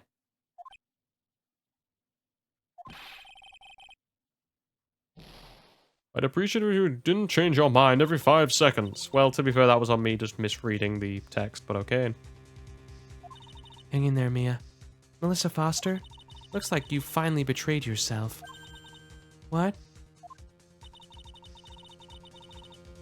You said you were in a field taking photos of wild flowers. So, but even you knew about the scratches. The question is when? When did you get a chance to see those scratches? That is a good question.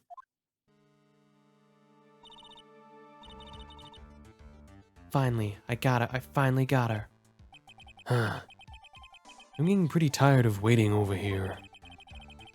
And perhaps it would be faster if Miss Fay explained herself. Your Honor, there's only one possible explanation. The reason the witness had seen the scratches was She happened to be passing by, she put the corpse in herself. She's the owner of the car. I believe it has to be, well, passerby is just a statement that's stupid. We all agree there. So the only thing to me is she has to be the owner of the car, or not the owner of the car. She has to put the corpse in herself because she's the owner of the car. It doesn't really matter.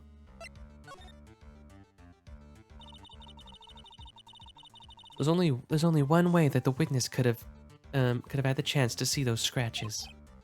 Yes, what is it? Naturally, when she opened the trunk and stuffed the corpse in herself. Person who really hid in the body of the trunk of that car was Melissa Foster. It was you that did it, wasn't it? That's ridiculous. I could never. It was the man in the prison garb. Or is it poison garb? He's the one that... I don't think so, Miss Foster. If Mr. Falls had been the one that put the corpse in the trunk, he would have simply used the car key. There was no need to break it open. Now that you mention it, that is a good idea. Yeah, that makes more sense. Didn't even think of that. But he stole the car. He stole it from a young couple that had been waiting at a red light, which means the key would have still been in the ignition. Also, Tay Falls does not seem like the guy who is, he doesn't seem bright enough to hotwire a car. Oh, I see.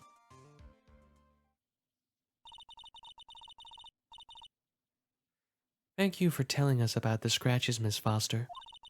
Without that, we never would have uncovered the truth. That it couldn't have been Mr. Falls that put the body in the trunk. No!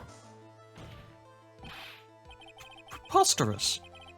To even suggest that the witness put the body in there. If that were true, then how do you explain the photo she took? The corpse could only have been put in the trunk when the incident had occurred. We already know at the time that she was taking photographs. Now is your chance, Mia. Finish this thing. On the contrary, I'm not so certain about that anymore, Mr. Edgeworth. Hmm? There's no need to think too deeply about it. What I'm saying is the shutter for this may have not been pushed by Miss Foster herself. The camera! Because it has a delay function. Oh, damn. Let's take another look at this camera and see what features it has, shall we? It has a timer built into it, even a mini tripod. Why, it's almost as if she had brought this camera just to take this picture. What are you trying to say then, Miss Fay? Then when the crime occurred, Miss Foster was in the field, or wasn't in the field, as she claimed. Well, if she really did use the camera's auto timer, then the answer is yes, she was somewhere else. Exactly, she was not in the field. The defense, please explain further. Listen, this is a crucial point. Where was Miss Foster when the incident occurred? Answering this question will also make clear Miss Foster's true identity. Well then, please answer this question. And Melissa Foster, well, where was Melissa Foster in the incident when it happened? Well, I believe she must have been there then. She must have been the killer, correct?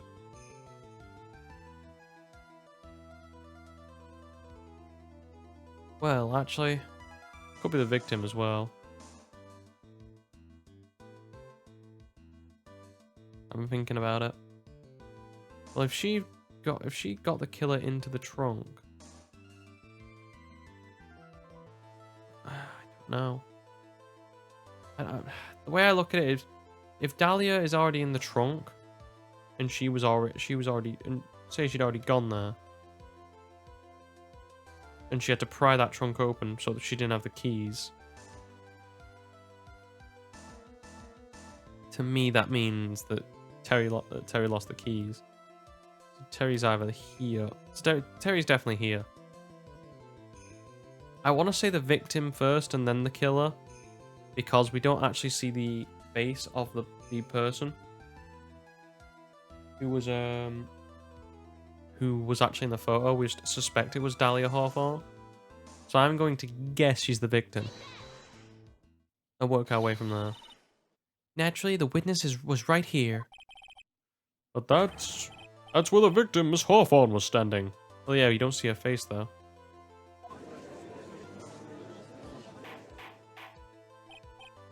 Hold her. Miss Fay, what on earth? Your Honor, if I may. After parting with the victim on the bridge, the defendant fled by car. This would mean that there was no time to put the victim in the trunk. In other words, if someone put the body in the trunk, it could only have been before the defendant met with the victim. Exactly.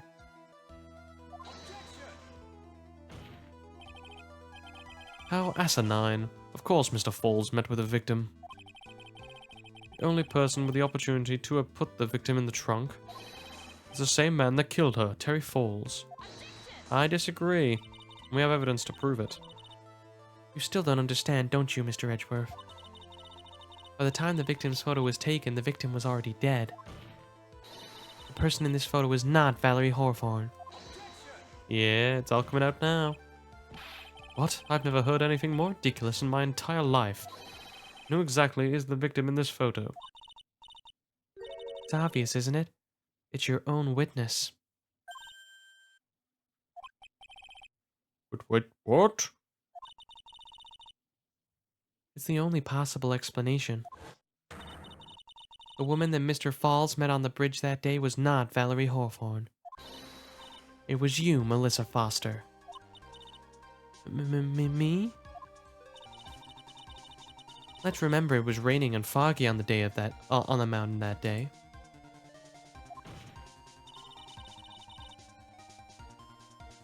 Mr. Falls believed himself that the woman in front of him was Valerie Hawthorne. But the defendant knew Valerie Hawthorne very well. After all, she was the woman whose testimony helped him get convicted. Or, helped get him convicted. But since then, my client has spent 5 hard years in a federal penitentiary. Couldn't remember exactly what she looked like anymore. You are just making this up as you go along. Where's your proof? Well, it's all on this. I hope I'm right. I'm gonna go with the note. I've got it right here. This piece of evidence will blow this case wide open. Can the incident Miss Falls had forgotten what Valerie Hawthorne looked like? Well, I'm assuming it's the victim's note, or it could be the scarf. So I'm gonna go with the victim's note and go from there. Mr. Falls had forgotten the victim's face. That's why he needed some piece of identification. Namely, this muddy scarf. It was Mr. Falls who had requested that she wear this himself to identify. She wear this to identify herself. That's already been proven by the note the victim left. In other words, as long as you were wearing a scarf like he'd asked, anyone could have pretended to be Valerie Hawthorne. Well, what do you have to say, Melissa Foster?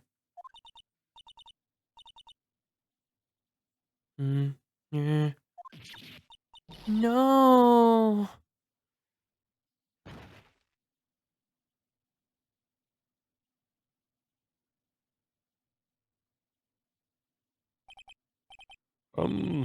Where's Miss Foster? She's collecting herself in the lobby. It's obvious that Melissa Foster did it. She hid the body in the trunk, disguised herself as the victim. She set up the camera to snap a fake photo of them together.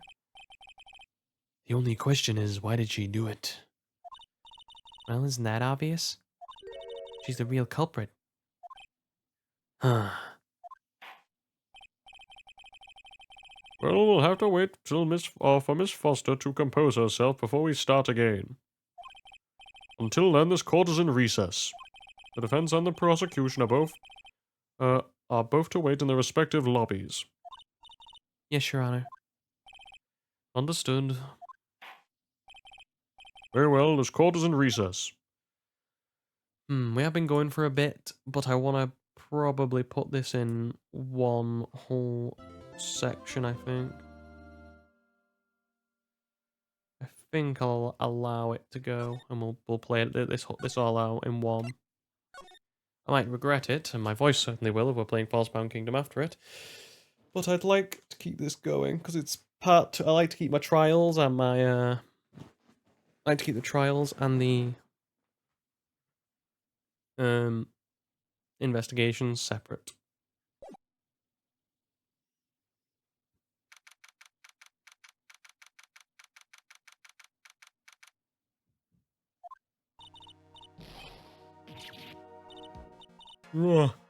Eek, I'm sorry.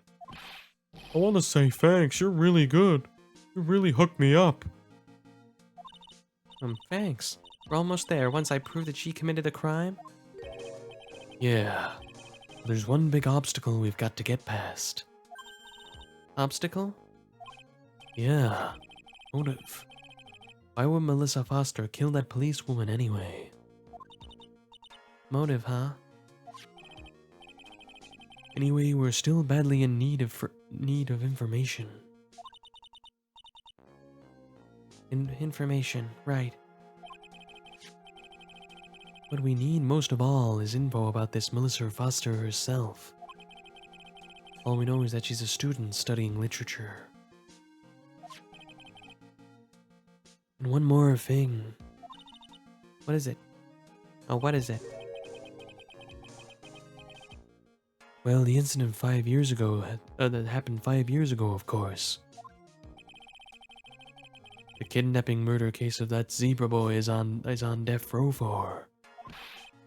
I didn't do nothing. I didn't kill nobody. I never lie. Mr. Falls, in that case, tell us more about it. About what happened 5 years ago. Okay, I trust you. That day, 5 years ago, I dream of it. Every day.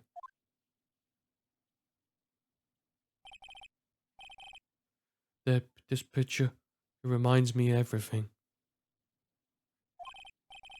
Bridge looks same, but just like then, 5 years ago.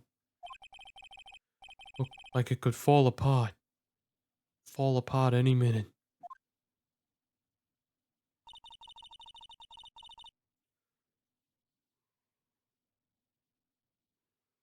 So it's been broken like this for at least 5 years. Sorry, buddy, but you sound like the one that could fall apart at any minute. It's true. I did. I did kidnap her. 5 years ago, I kidnapped my girlfriend. Dahlia Hawthorne. Your girlfriend? Huh. Hey, hold on there. You say Hawthorne? Victim's last name. Dahlia, Valerie's little sister.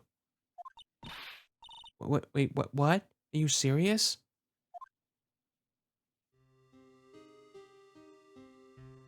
The girl, let her go.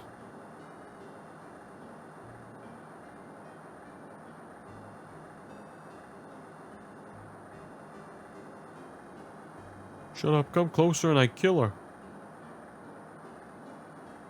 Sorry, but you're not going to get the chance.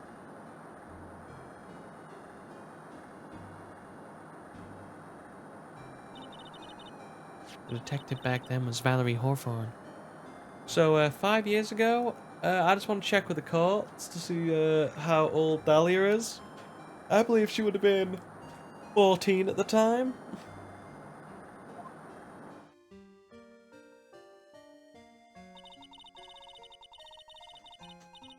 At first, I thought shooting someone for a kidnapping was crossing the line, but if it was to protect her little sister, I can understand why she did it. Yeah, just let me have a look at Dahlia. 5 years ago, Dahlia was 14. Terry was 2020. I'm hoping this follows the Japan rulings. Otherwise, if that was your girlfriend, we need to talk about age of consent, my dude.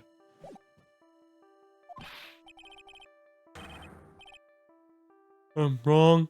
No, protect sister. Valerie, betray me. Betray us. What do you mean she betrayed you? Everything. All lies. All make-believe kidnapping, too. A make-believe kidnapping? Dahlia, my girlfriend. My love. My teen angel. Did he actually say my teen angel? He's seen one too many soap operas. I'll do anything she says. Anything Dahlia says. Oh wait, anything Dahlia says? Hold on a minute. Oh, hold on a minute. What you're saying is that the kidnapping 5 years ago was planned by... Yeah, me and Dahlia. And Valerie, too. Wait, Valerie was in on it? Dahlia's family's rich. Jewelry business. We get one jewel. That's what we thought. Me and Dahlia wrote kidnap note. We send to her dad. Asked for $2 million diamond. Tell him make exchange on Dusky Bridge. We tell him Valerie make transfer cause she knew detective. Having a police detective in your pocket is a useful thing, alright. In the end, you were planning on splitting the 2 million free ways, huh? Yeah, but, that woman. We have to sell the diamond. That'll be the hardest thing to do. Although I guess if it's a diamond, you can't prove it's the diamond that was stolen.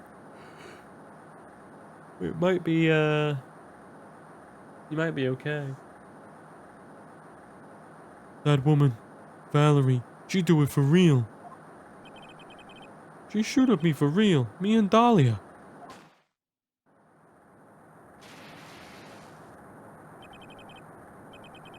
Was shot in arm. Dahlia. She jump in river.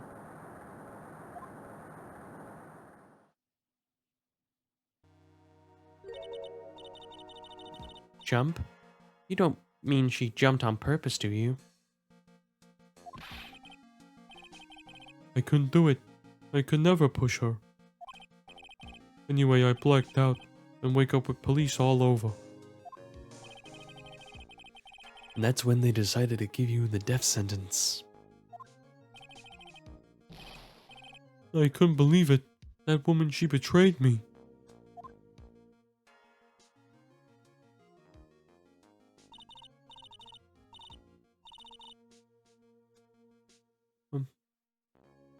Okay, and what's the voice for?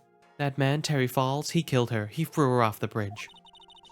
He threw my beloved sister into the roaring river 40 feet below.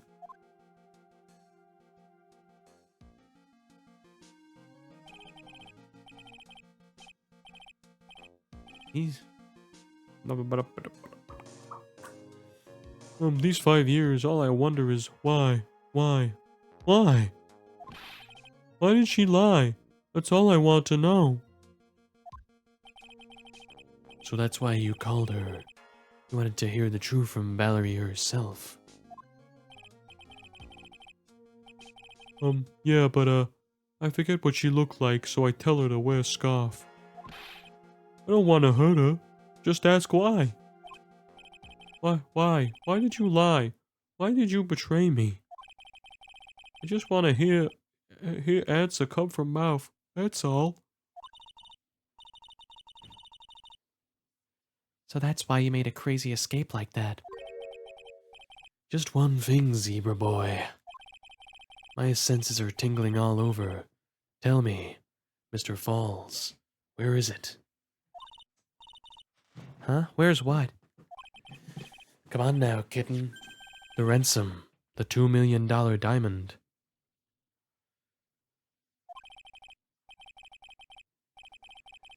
Remember that now? Did you give it back to the police? Did the police take it? I don't know. Huh? You don't know? Not really. It's gone. With Dahlia.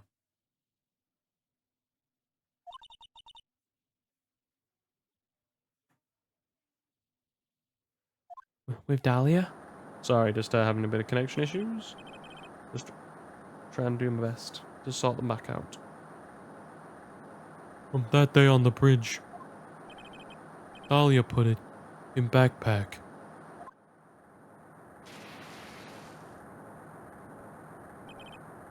Now gone with Dahlia forever.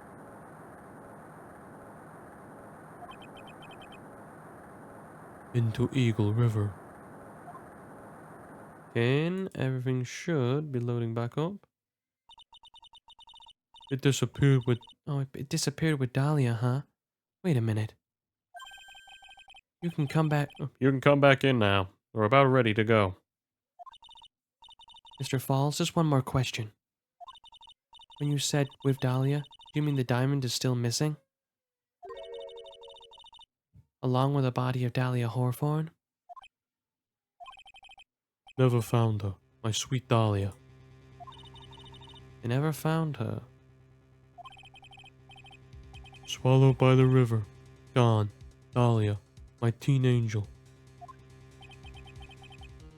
Your teen angel. How old was she, anyway? Just 14. Up to 14? I guess you were robbing cradles before diamonds. Oof. Well, I guess so. Right then. She plans a fake kidnapping and disappears into the river with a rock for worth 2 mil. Man, oh man, angels these days.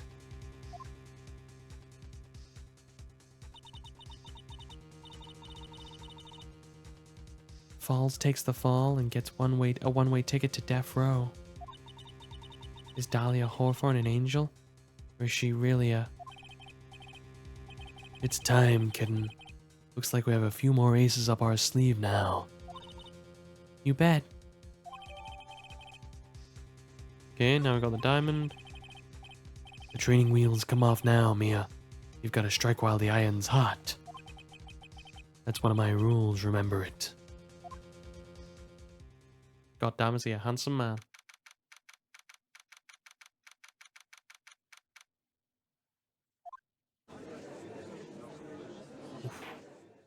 That water really hit the spot. My throat is starting to get a little dry with all this speaking. Now then, let's continue the trial of Mr. Terry Falls. Witness, are you feeling better? Yes, Your Honor. I'll try my best.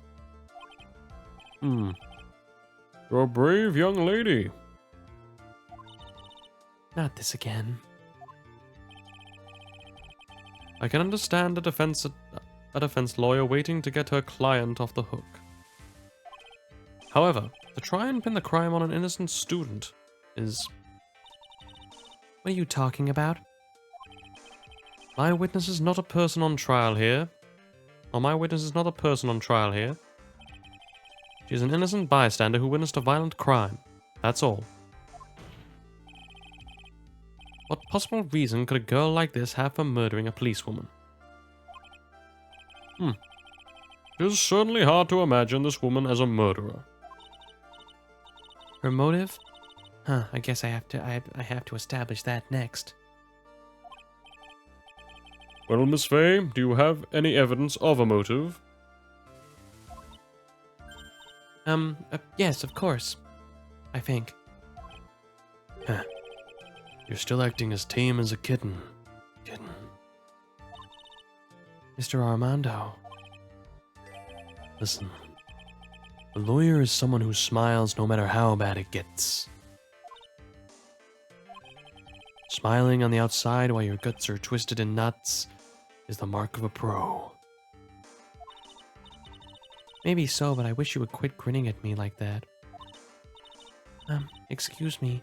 May I speak, Mr. Judge? Of course. Mr. Judge is ready anytime you like. I'd like to say something. Some people here are suspicious of me, right? That's why. I at least wanted you, Mr. Judge, to know it's not true. Oh, I see. You're such an honest, upstanding young lady. It looks like this witness is a real professional. And what do you mean? Looks like 100-watt smile. Look at that, 100-watt smile. Just when things are darkest for her, flick, she lights right up. Very well. Also, I know that's the old judge's voice. Very well. Let's hear what the witness has to say.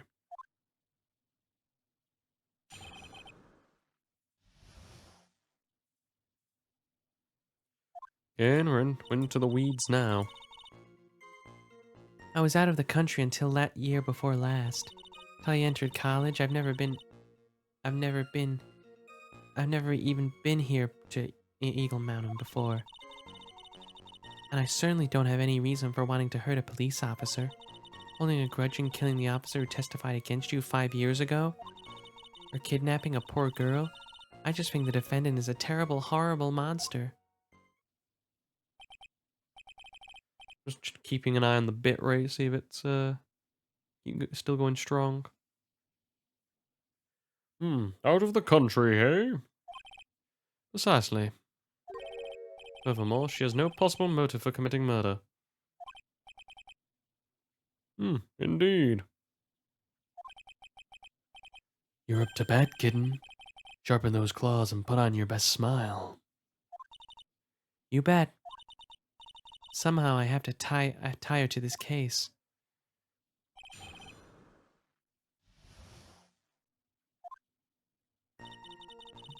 Okay, let's press everything and work it out.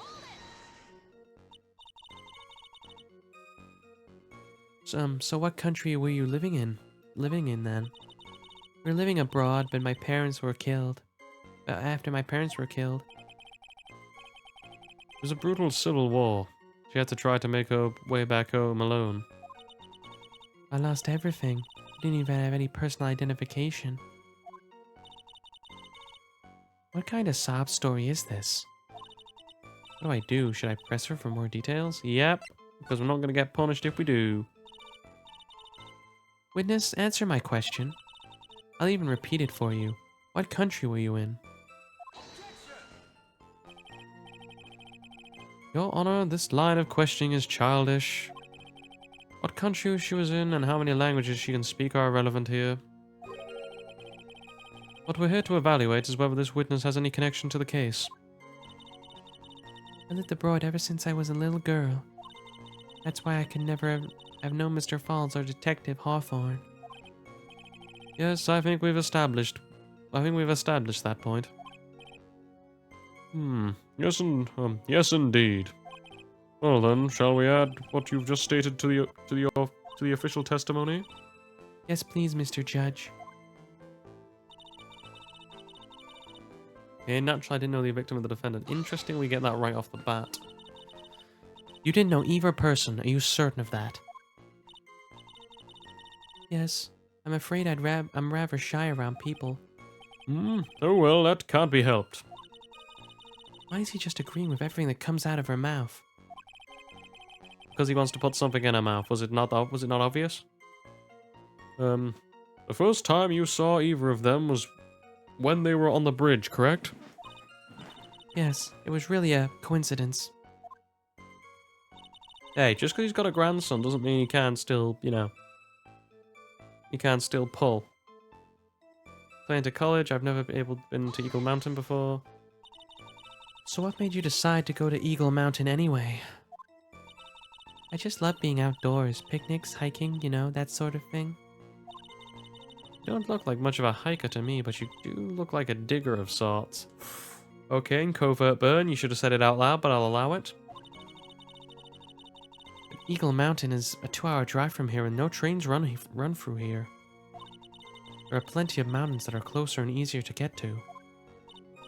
Well, I was there once with the college hiking club.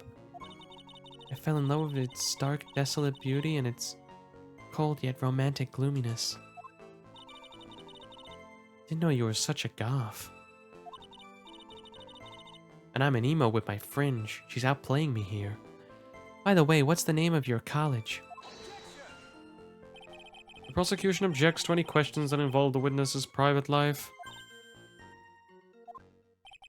All that matters is that she is material witness to the crime. The witness doesn't need to respond to questions that are clearly malicious in intent. Thank you. She's really gone too far. Miss Fay, you're treading on thin ice here.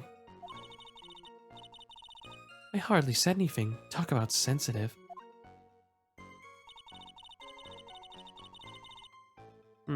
Certainly don't have any reason for wanting to hurt a police officer. Perhaps you and your but your behavior that day was very suspicious. Not only have you contradicted yourself in court, but you know things you shouldn't. For example, scratches on the trunk of the car. Well, that's...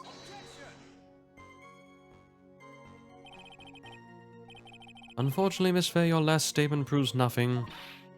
Oh, really? And why is that? The witness came to the police station once to identify the suspect.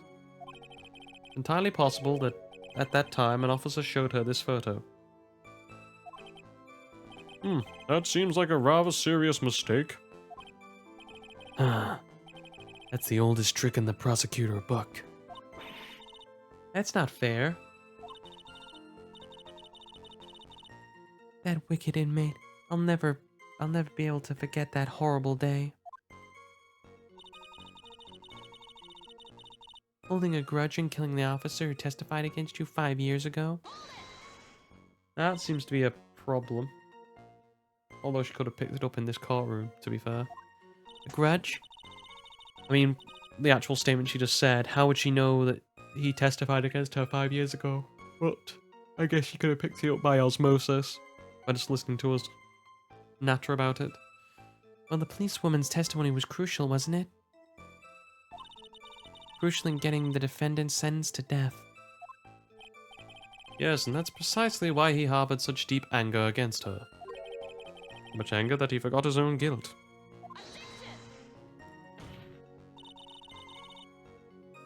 I've not been mentioning the table slam. It's not got as much thing when Mia does it compared to Phoenix. Phoenix sort of spreads really out across the screen and does it. My client has always maintained that he's innocent of those charges. Seems rather forgetful, your client. I mean.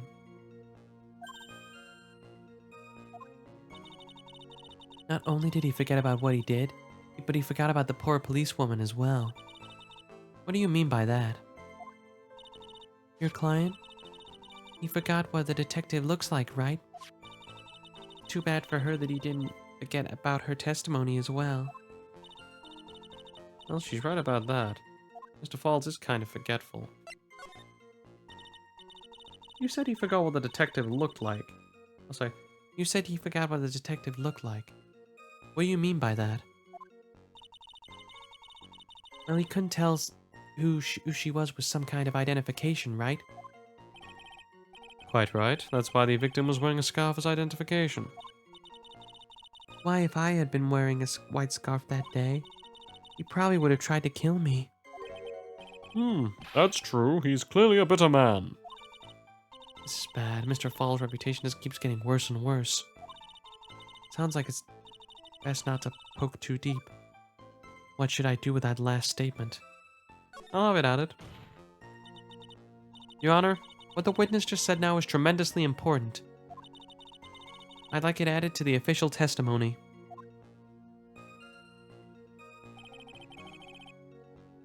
Prosecution has no objection. After all, the defendant is a killer and a mentally unbalanced one at that.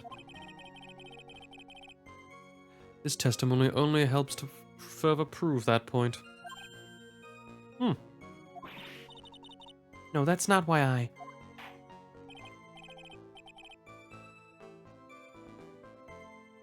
Enough. Witness, if you would. My pleasure, Mr. Judge. Guess I'm lucky I wasn't wearing a white scarf.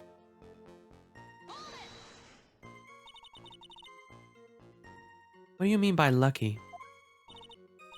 Well, it's February now. Everyone is wearing white scarves. I don't have a white scarf. If I accidentally worn a white scarf like he'd said. Then you yourself might have been killed. That would have been a terrible loss for this world. Again, he's trying to hit it. Don't blame him. Looks like you pressed too hard this time, kitten. Mr. Armando? Keep looking around and you'll lose sight of the finish line. Justice is blind, but she's not deaf. Sometimes you have to know when not to talk. Alrighty then. Kidnapping a poor girl, I think it's just I think it's wrong and all that bad stuff. You knew about the incident? Weren't you out of the country until a year before last?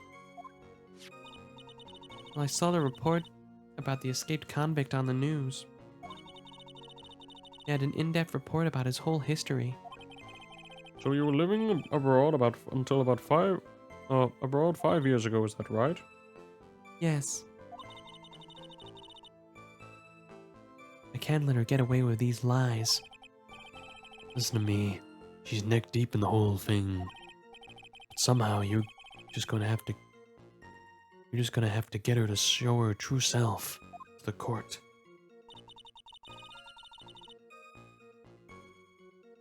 I think the contradiction, personally, it's either going to be in one of these press statements. Naturally, I didn't know either the victim or the defendant.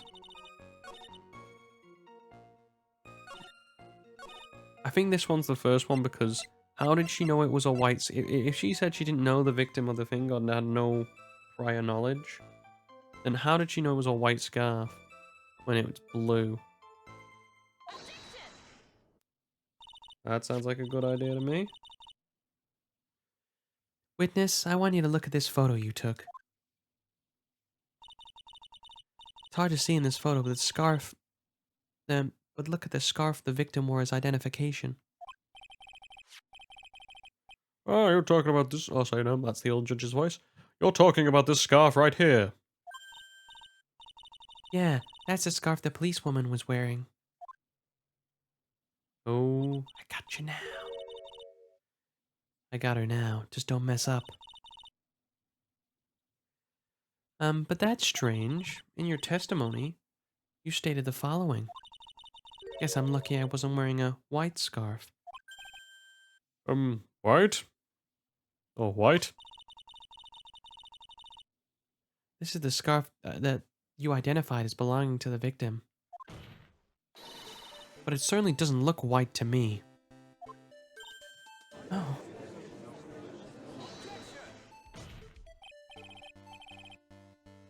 well, it was foggy that day as well as raining. I'm not surprised. It's not surprising she mistook it for white. I mean, it's a black and white photo. That's why she could have said it was white. That's an easy explanation, but what do I know? I'm not an attorney or a prosecutor. Sorry, but not this time. The witness just confirmed that this was the victim's scarf. Yes, but, what's the significance? It's true that the scarf doesn't look white, but... There's only one explanation for this mix-up. The reason why the witness thought the scarf was white is...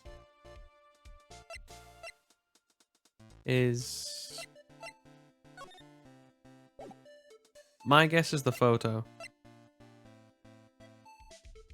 It's either the photo or it's the victim's note.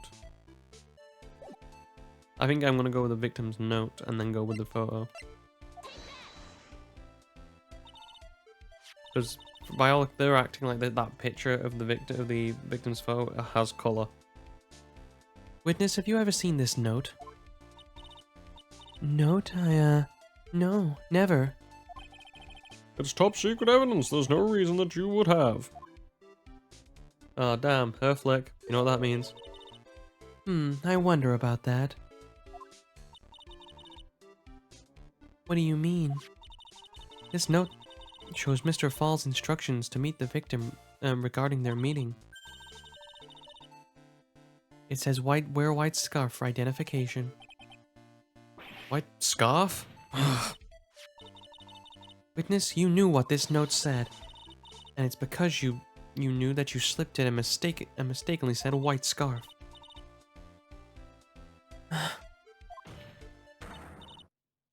Well, Miss Foster? No!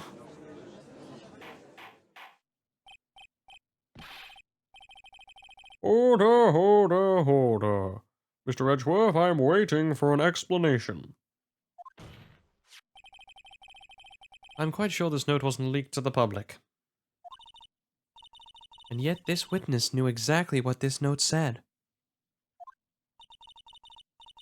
At the time of the murder, the number of people that knew were quite limited. Terry Falls is one. Dahlia Hawthorne, who wrote the note, is another. And finally, one more person. Did you say one... Also, no, that's the old voice. Did you say one more person? I'm so used to doing the judge's voice every time I see the judge because he looks similar to him. You get used to it. That's right. A person that no one would have suspected. You figured it out, kitten? Yep. third person that knew the contents of this roll was... Oh, the note was... Dahlia Hawthorne. Dead lady. And that person is Dahlia Hawthorne. It's kind of weird we're doing this case now and not, you know, it could have been the first case. It might have made more sense, I guess, but I guess they want to combine the cases here at the end because they overlap a lot. I just thought it'd be easier to have this case be the first case because, you know, it involves Dahlia and it actually shows why Mia and Dahlia have a vendetta between the two in the first case of this game. Between each other. Dahlia, oh sorry, no. Dahlia Hawthorne, I've never heard that name before. Look at the victim's note, see what it says. Talk to Dahlia. Tell her this time. There is her name right there. What's this? Oh sorry, no, what's this? Who is this person? This Dahlia Hawthorne.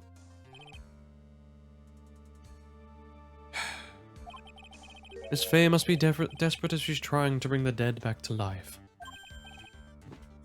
The dead? Dahlia Hawthorne was the victim's deceased younger sister. She was killed in a crime 5 years ago. Killed in a crime? You don't mean... Oh, yes, I do. She was kidnapped and killed by Terry Falls. Or by Terry Falls.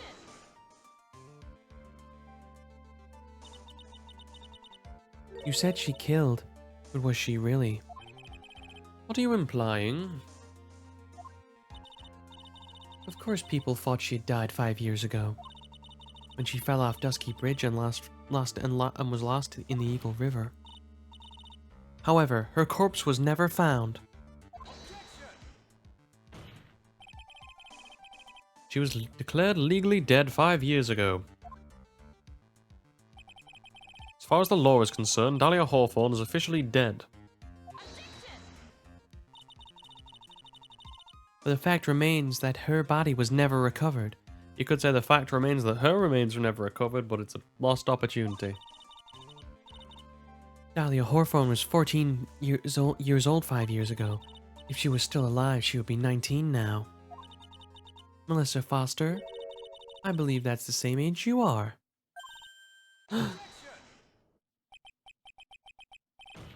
Even you couldn't. Miss Faye, you're not saying... I believe she is. But I am. That's precisely what I'm saying.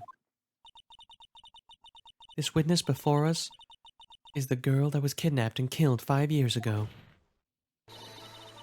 The girl is in fact Miss Dahlia Hawthorne. Wait, what? What? Huh. Nice work. Like tossing a grenade into a free alarm fire. But unless you can tie all the loose ends together, you're nothing but a hit-and-run arsonist. I understand. I can expose her true nature. I can turn this whole case on its head. Now is my chance to make Edgeworth squirm. Swapping out my earphones?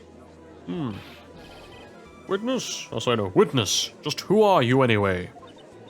I'm... I didn't think it'd come to this, but that's enough. You don't have to say any more, witness. Yes, I understand. What? Mr. Edgeworth, explain yourself. Your Honor, I have an admission to make. I honestly never thought the defense would pursue this matter this far. You don't. Oh, you don't. You don't mean... Yes, the prosecutor's office isn't filled with fools, you know. Naturally, we conducted full background checks on all of our witnesses. What did he say? Huh. Looks like the kid knew. He knew her true identity from the get-go. No way, but then why? You hadn't revealed her secret. He wasn't gonna say anything about it. All he wanted was her testimony. So he made a little trade.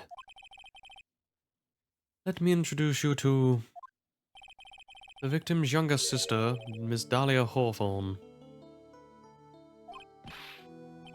But I thought she died 5 years ago.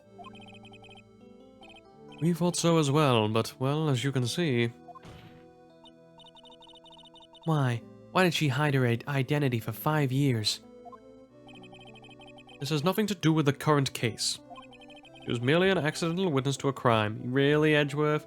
You're going to pull the sister who was killed, who might have been killed, or accidentally killed with those two people, the two same people involved in this case? You're going to say it was a mere coincidence? I mean, come on. That is, you know, steaming levels of bullshit. Accidental? I don't believe that for a minute. For the last 5 years, she's been playing the role of victim. Now we find her acting suspiciously at the scene of another murder? Really, Miss Fay, I must say your strategy here is painfully obvious. You're trying to pin your client's crime on an innocent witness in order to win. At any cost. How dare you? Please let us take a moment to think. That's nice. What do they call it when you're accusing someone of what you yourself are trying to do? I think that's hypocrisy. I believe. There's probably a better term for it. Please take a moment to think. 5 years ago, this girl was kidnapped and nearly killed. Even worse than that, 5 years later, Dahlia Hawthorne lost something much more precious. Her big sister. Miss Fay must be insane to even suggest that she murdered her. What?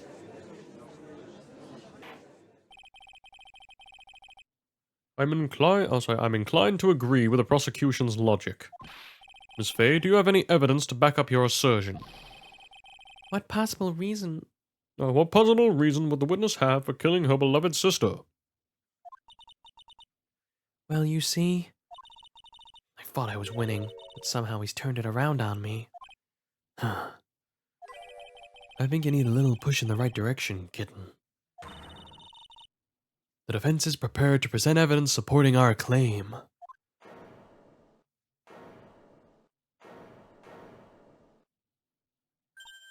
That wasn't me. It was this guy. This crazy coffee addict.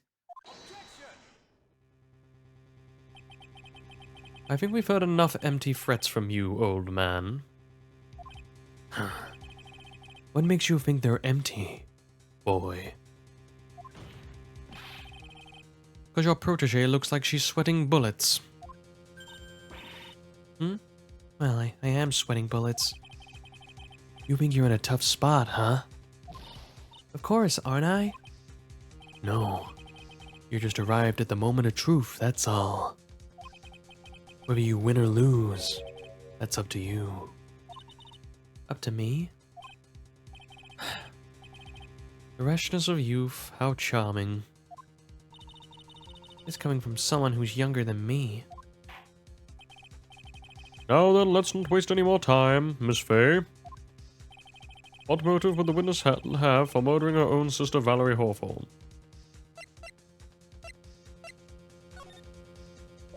I guess we have to go with...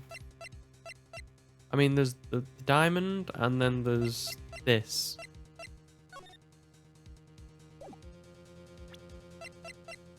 I want to go with this, and then I want to go with the diamond.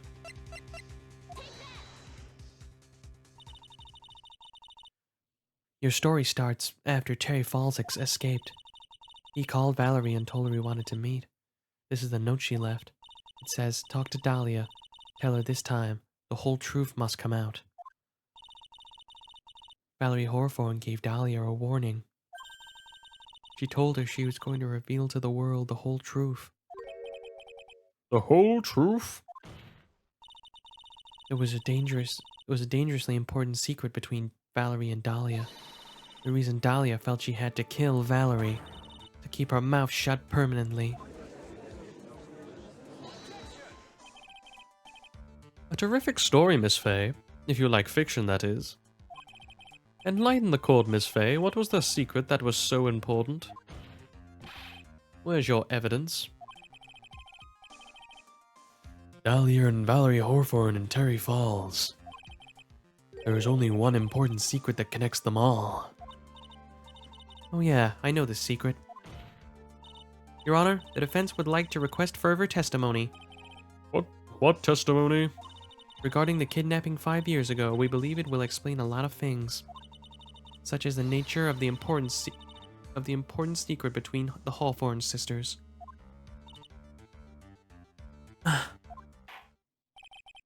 Very well, I will grant you your request for further testimony. I know it'll be painful for you, but you can enlighten us once more, my little maple leaf. Maybe he is Canadian. I'm still not doing a Canadian accent. Yes, I'll try, Mr. Judge. Putting on the old charm one more time, Dahlia. But this will be the last time you hide behind your womanly wiles.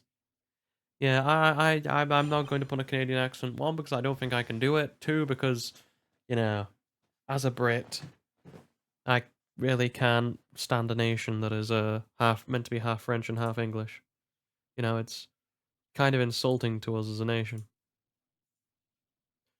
Just sorting some stuff out on the back end. 5 years ago, I was kidnapped by Mr. Falls. Okay, the bitrate seems to be good.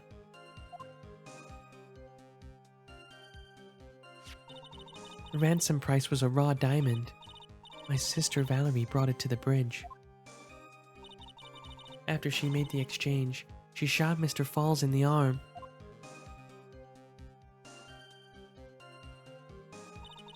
That's when Mr. Falls tried to kill me by shoving me off the bridge from behind. I survived, but I was afraid I might get kidnapped again for my family's money. So I decided to change my identity and start a new life.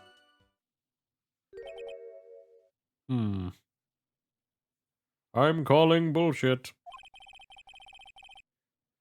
The kidnapping left her emotionally scarred. With her sister's help, she left the Hawthorne family and started all over again. And we're to believe after all that, she murdered her sister? Preposterous.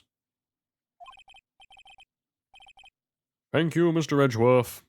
Miss Fay, Yes, Your Honor? as you've heard, the witness is still traumatized from the kidnapping. I'll ask you to be extremely gentle with your cross-examination. Mr. Redshworth got the jump on me again. Huh. We're not allowed to fight, then let's twist some arms. Listen up, we've still got that info. That ace up our sleeve. What info? Come on, kitten. Don't say you've forgotten already. The fact that the kidnapping 5 years ago was staged. That's right. It was a fake kidnapping. Cherry Falls told us that in the lobby. I'll do anything she says. Anything Dahlia says. What you're saying is that a kidnapping 5 years ago was planned by... Yeah, me and Dahlia. And Valerie, too. Yes, that's it. The fake kidnapping is your best shot, Mia. That's her secret. Well, now, time to put it to the grindstone.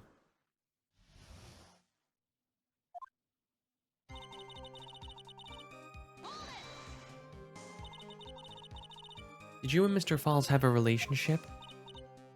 Yes. As a tutor. You were tutoring him, Mr. Falls? You were tutoring him, Mr. Falls? No, of course not. Don't be ridiculous. Mr. Falls came to the house to tutor me. Well, that makes sense. 5 years ago, she was only 14. He probably came up with the kidnapping plan during that time. Hawthorns are in the jewelry trade and have quite wealthy, you see. Quite the clever fellow, that Mr. Falls.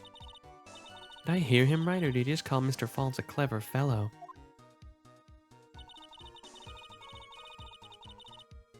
Ransom price was a raw diamond.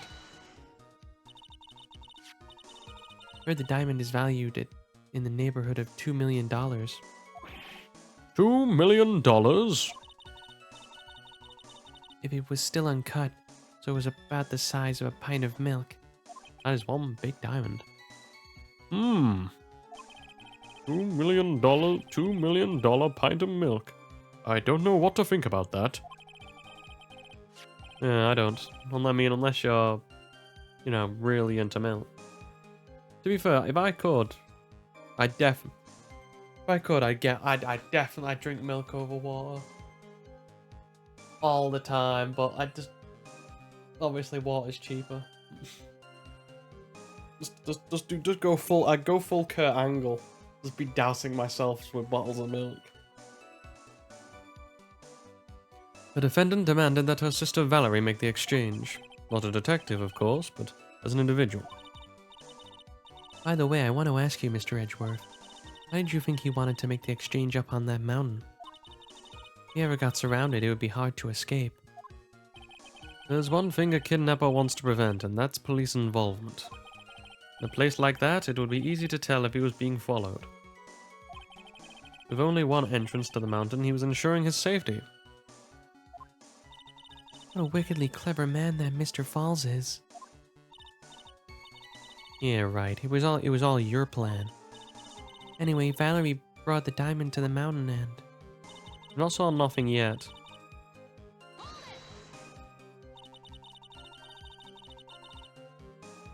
She was a dangerous that was a dangerous thing to do, considering you were being held hostage. Yeah, but actually, that saved my life. What do you mean? No, what do you mean? You see, Mr. Falls was holding a knife in his right hand. Somehow I just knew he was going to use it. I just knew. I knew he was going to use that knife to kill me. That's why my sister shot him. It was to save me.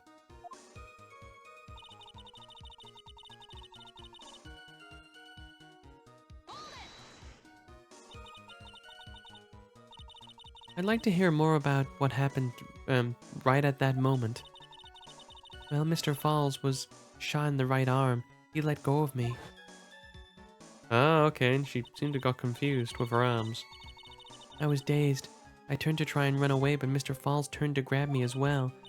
And as I ran past, he and I locked eyes for a second, and he gave me a large, bloodthirsty grin. A bloodthirsty grin? Oof. And in the next instant... Plop. Like crap in a toilet bowl. I advise the court to remember the river is 18 feet deep and incredibly swift. I was a strong swimmer, but I was knocked out. When I came to, I had been carried by the river to a strange place. I'll never forget that day. Crumbling bridge, nowhere to run. Then just one little shove from behind, that was it. Before my sister could catch me, I fell into the river. I survived, but when I was afraid I might be kidnapped again for my family's money. And that's why you hid your identity? Yeah, I only told my sister. Valerie Hawthorne, eh? Yeah, she's the only one who knew about me. Meanwhile, legally, this witness has been deceased for 5 years. I didn't ever want something like that to happen again. I decided to suddenly change my identity and start a new life.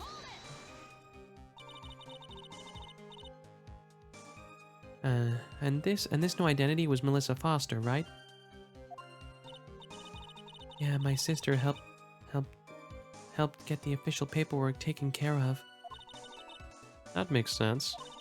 Without an insider's help, doing all of the paperwork would have been impossible. She was the only person left in the world I could count on. And you think I killed her? There's no way I could. Hmm. It's the moment of truth for for this witness too. Once the truth about this staged kidnapping comes out, everyone in the court will know how much of a Jezebel she really is. Gotta prove that kidnapping wasn't a hoax. Or was a hoax. Okay, ransom price. Got a raw diamond, brought to the bridge. After she made the exchange, she shot Mr. Falls in the arm. That's when Mr. Falls tried to kill me by shoving me off the bridge from behind.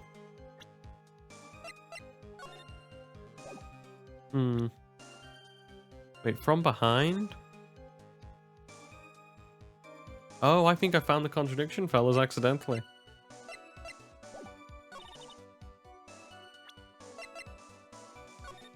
I was gonna say, because I was thinking it was something to do with the arms.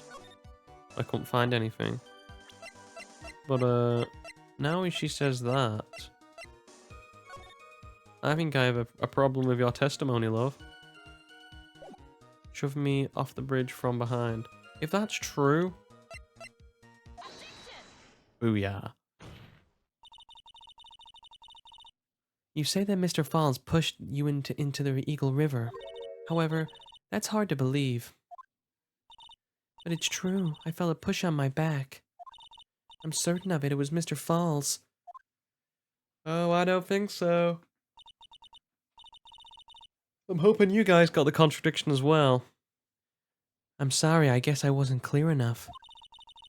I shouldn't have said that's hard to believe. I should have said that's impossible. Because... when you notice the gap in the bridge, she falls into not the river, but the cliff, I guess, or the low... I don't know what you want to call it. Impossible? Ask the court to recall the condition of Dusky Bridge, now and 5 years ago. That bridge hasn't changed one bit in these last 5 years. If someone had pushed you from behind as you had claimed, you would have fallen down. Instead of being carried away by the river,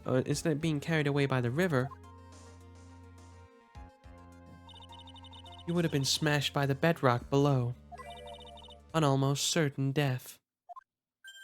I mean, to be fair, it depends on how high that thing is. Water basically becomes bedrock. It all depends on how fast you're going. You understand now, Miss Hawthorne? The very notion that my client pushed you from behind is impossible. Ah! Your Honor, the event occurred 5 years ago. Why, for all we know, the water level in that river may have been higher back then. But it's 40 feet from the bridge to the river. A small change in water level wouldn't have made a difference. Alright, smartass, knowing about water levels has backfired. Let's see if you've got anything else up that sleeve. You're right. If the events occurred just as the witnesses testified, the defendant doesn't or couldn't have pushed the witness into the river. Young lady, what is the meaning of this?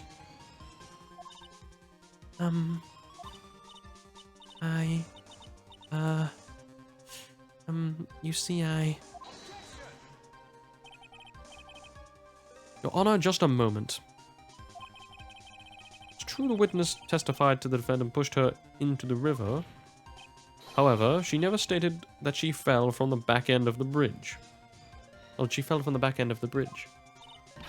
what do you mean? After being shot in the arm, it's plausible that Mr. Falls panicked. Therefore, he could have unwillingly pushed her off either side of the bridge. If that's true, then she would have fallen into the river. Well, Miss Hawthorne, is Mr. Edgeworth's explanation correct? Now that you mention it, I do remember now, when I fell off the bridge, my skirt got caught on one of the bridge's side wires. That is unfortunate. Unfortunate in a way, because technically if you got snagged, doesn't that mean you wouldn't have fallen? Order in the court.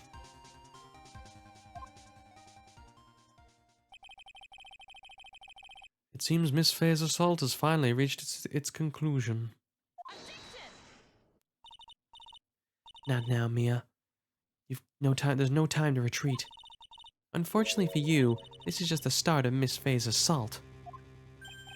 What? I believe your reasoning went something like this, Mr. Edgeworth.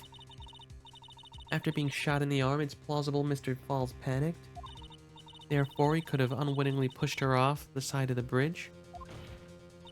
However, once again, I'm forced to say that's impossible. Ridiculous.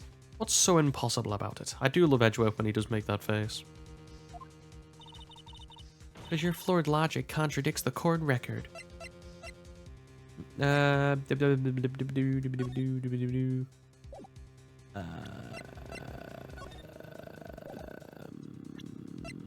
assume it's this, and I assume it's because of the lining that's there. You see? I'd assume it's that.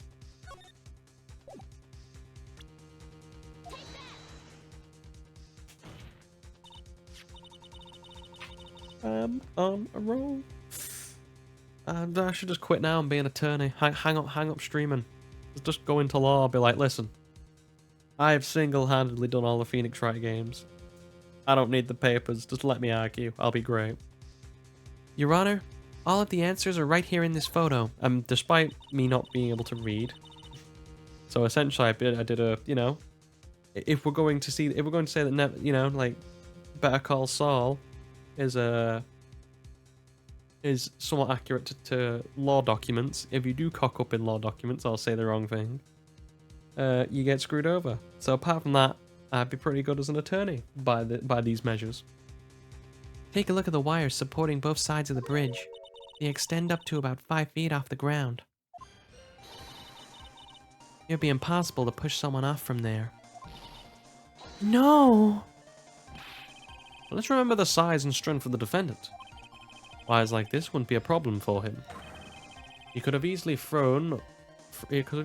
picked up a 14-year-old girl and thrown her over. So young and already so forgetful, Mr. Edgeworth. Mr. Falls had been shot in his right arm. Oh, And more importantly, Valerie Hawthorne had her gun trained on him at point-blank range.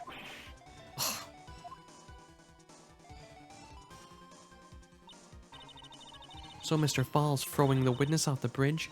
That is clearly impossible. Bum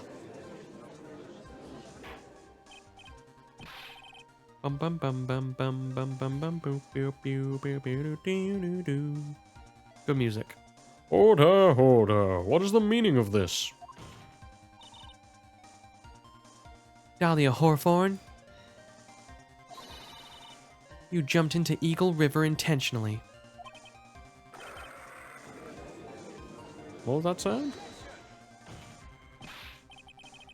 Indeed, what do you mean by such a ridiculous remark? Yes, it's ridiculous. My sister was there to help me. She had her gun and handcuffs. She could have saved me. Jumping into a raging river like that would have been suicide. Perhaps. Oh, sorry. Perhaps. But still, that's exactly what you did. You were probably confident you could handle the swift current. Even more so. The witness had a much more compelling reason for jumping into the river. Oh, and what was it? What was so important that she'd want to jump into the river? The witness is still alive. The fact alone explains everything. This is why she risked her life by jumping into the rapids of Eagle River. I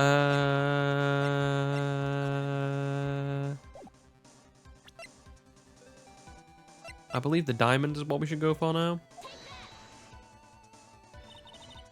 5 years ago, something else disappeared along with Dahlia that day.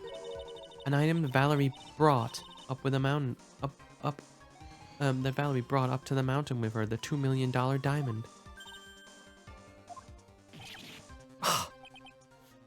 No, it can't be. Yes, Dahlia had it planned from the beginning. The $2 million, she was going to keep it all for herself.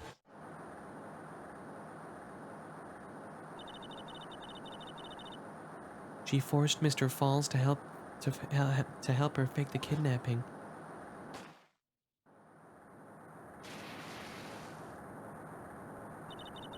At the last minute, she betrayed him and threw herself into the river, with the ransom tucked away safely in her backpack. Oh damn, we got proper Dahlia coming out now. Why that's that's utterly ridiculous. Order, order, order.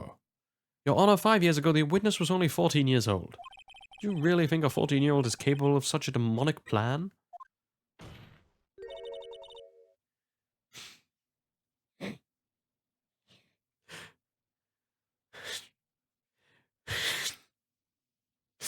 Sorry, that just Alex Jones just passed through my brain. This woman is a goddamn demon. And therefore, and there was one more person who helped make a demon out of her. Her sister, Valerie Hawthorne. You mean the victim that was involved in the kidnapping plot as well? But she was a detective then, so you're saying she participated in her sister's kidnapping? Precisely. I'm sure that it weighed heavily on her conscience for 5 years. It's the sole reason behind the victim's murder. What do you mean by that? On the day of the murder, after receiving the phone call from Mr. Falls, Valerie called her sister, Dahlia, and then she told her what she was planning to do. Planning to do? She was going to tell the whole truth, as she wrote in her note. That is what sealed Valerie Hawthorne's fate. That is why you hatched your demonic plan to kill 2 birds with 1 stone. A plan that would ensure neither of your accomplices to the kidnapping would talk. And that is why you killed your sister, Valerie Hawthorne.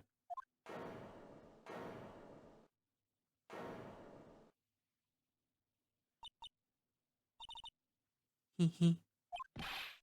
Who is that laughing at a time like this? There's the true Dahlia. Forgive me, it's just so hilarious. Witness? Is that you? You amuse me, woman, Ms. Mia Fey. You can certainly weave an exciting tale. Naturally, you have the evidence to back it up, don't you? Evidence? Evidence that I planned the kidnapping, of course. That at 14 I plotted it with Mr. Falls and my sister. And one more thing. What happened to the $2 million diamond? If you can't provide evidence to at least show that. Well, Miss Fey? I don't know. What a joke. You, Miss Fey. Are you stupid or something?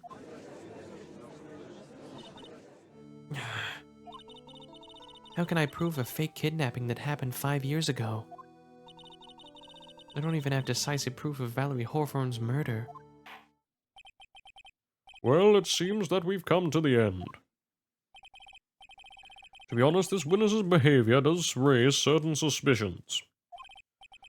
However, I'm forced to reject the assertions made by the defense. Of course you are. Is this it? Is it really over? That girl has made a fool out of me and there's nothing I can do about it? Without evidence, the trial is over. Who decided that? Mr. Armando. Come now, kitten. Haven't you figured out that you can make your own rules? For example, even if there's no evidence, there's still testimony. Well, I won't call that a rule. It's more like a obvious guideline that the court, the court from the court you can ask.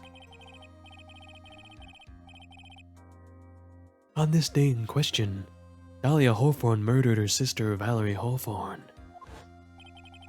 She hid her body in the trunk of Mr. Falls' stolen car, then went to meet him. Disguised as her sister, Valerie Hawthorne. That's what you think, right? Yes, that's right. In that case, there's only one answer, right? There's only one person left who can testify about Valerie Hawthorne's murder. Since there's no proof, there's only one thing left to do. Who is this one person that can testify to that demon woman's crimes? Well, it has to be Finky then, doesn't it? Has to be good old Terry himself, because he was there. Your Honor, the defense wishes to call a new witness. A new witness? We would like to hear the testimony of Terry Falls. The defendant? There's only one person that can shed any further light on the situation. Only one person that knows what Dahlia's role in the kidnapping was. One person that can say whether the person in the photo was Valerie Hawthorne, or whether it was in fact her younger sister Dahlia, disguised as her. There's only one person who could solve this riddle once and for all, and that person is Terry Falls. Mr. Edgeworth, what is your take on this?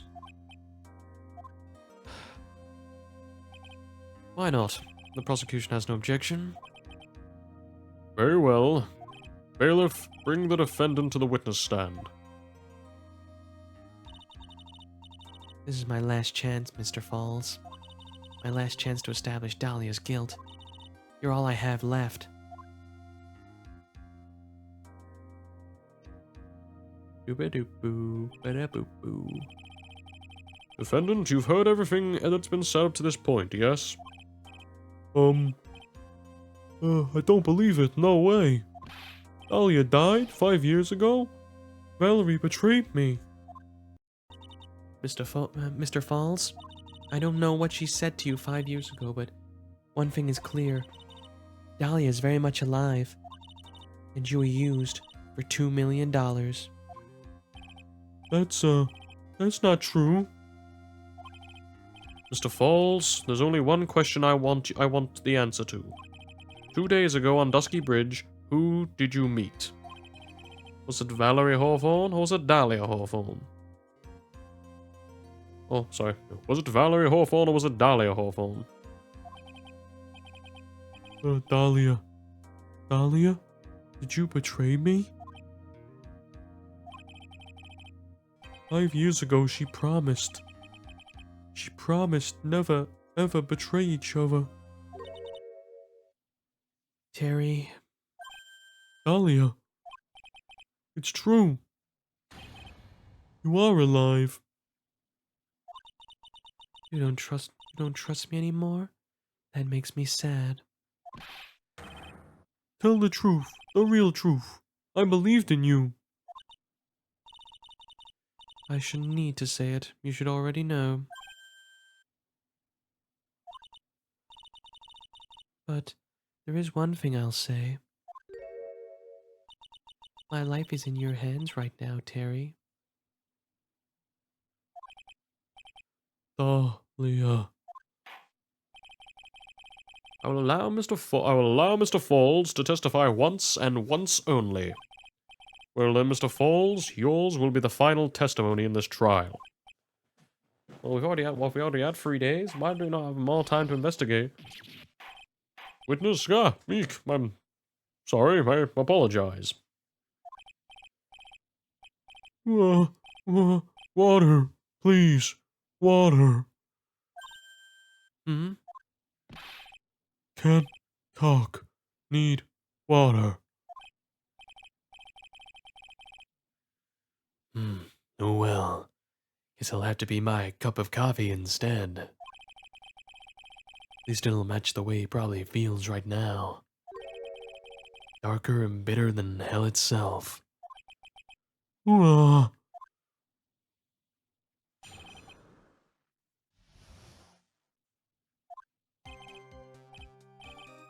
That day, 4 p.m. I stopped the car and I was in front of the bridge.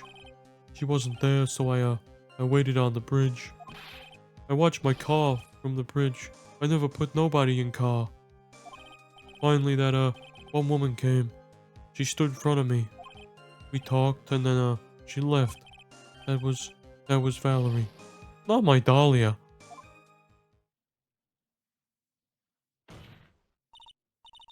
Mr. Falls, you're covering for her. You know, you think she'd do the same for you? That's enough, Miss Fay. His last statement was a fitting way to end the final testimony of the trial. Well then, Miss Fay, please proceed with your cross-examination. Is this how you want it to end, Mr. Falls? Another guilty verdict along with your death sentence? There's only one person who can stop it. You, kitten, I think.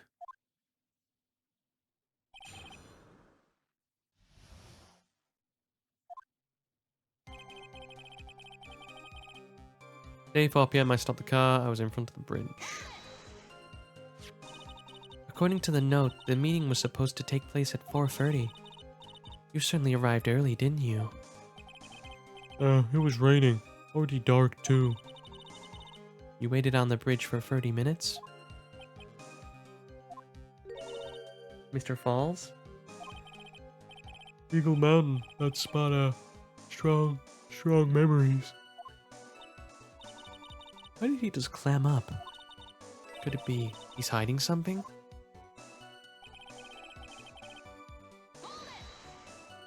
Gotta press everything until we find it. You were quite early, so you waited on the bridge, correct? Yeah, I like waiting. I'm used to it. I'm sure he is. Zebra Boy waited on 5 years to ask a single question. To find out why a woman betrayed him. To him, 30 minutes must have been like a blink of an eye. And watch my car, but I didn't put anybody in the car. You were watching the car? That bridge, other side is broken. Nobody came from there. So, I was watching the car. What else were you expecting him to do? I suppose that's the obvious thing to do, but something's bothering me. I'm getting that feeling. A contradiction? I wonder what's going on the other side of that broken bridge anyway. No one lives there. There's a small shrine up on the mountain, but that's it. Anyway, no one came. No car, nothing. One woman came, stood in front of me. Mr. Falls, think carefully now. You certain that it was Valerie Hawthorne? I never lie. It's the truth. It was Valerie. I remember her face. Wait a minute. If you had remembered her face, then why did you make her wear a scarf as identification? Sorry, I told a little lie. But the woman I met, she was different from the woman standing here now. She was different. It was Valerie.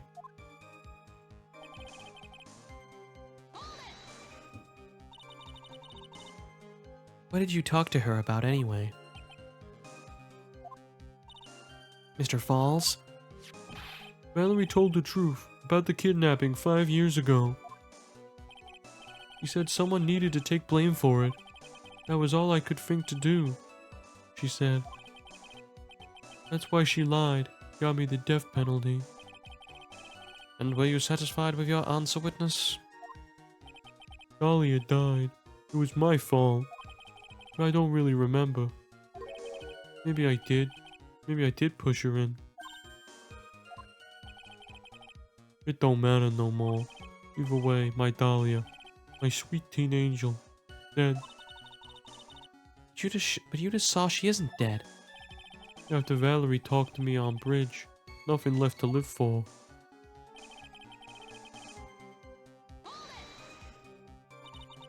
How can you be so sure? It was raining at the time, and sunset that day was at 5 o'clock. It would have already been pretty dark on the mountain at 4:30. Please, Mr. Falls, this is your last chance. You've already taken the fall for once for something you didn't do. That woman. That woman. It wasn't Dahlia.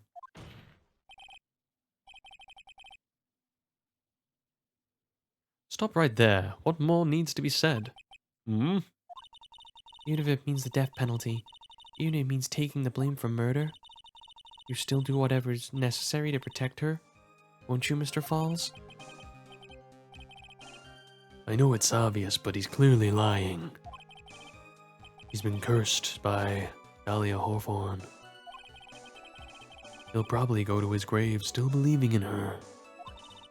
Mr. Falls, Even if you can show he's lying, the poor guy will still be cursed. You'll still have to point out the contradiction anyway. That's the curse of being a defense lawyer, I guess.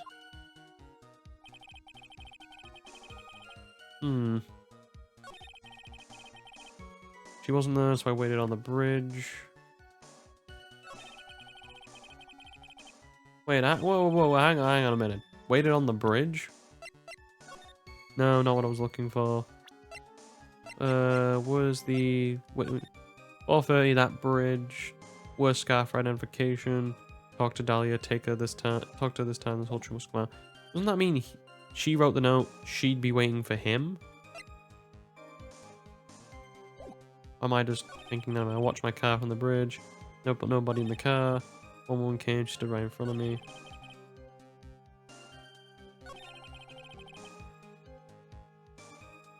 I don't know, maybe I'm not thinking about this right. Is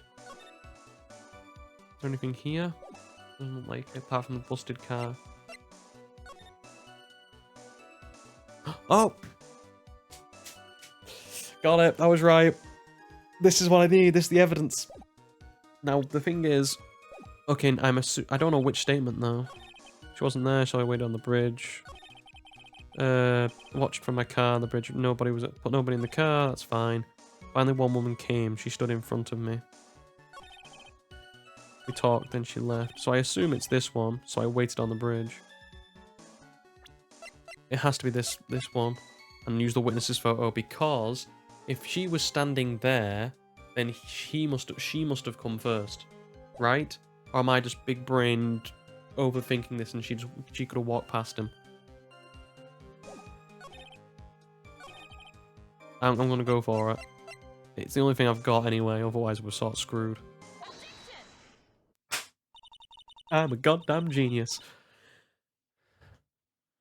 so when you got to the bridge, no one had arrived, huh? So you waited on the bridge, are you sure of that? Yeah, I'm sure. You're sure, huh? Well, then I'm sure too, Mr. Falls. Sure that you're lying. Huh? Huh? What? Huh? Huh? Huh? Oh, I would love to hear your rationale on this, Miss Fay. You want to know who arrived at the bridge first? Just look at this photo. It's perfectly clear. Obviously, the person that came first would be the one at the end of the bridge, right? But that's the victim at the end of the bridge. Precisely my point. In other words, Mr. Falls, you must have arrived at the bridge after she did. Mr.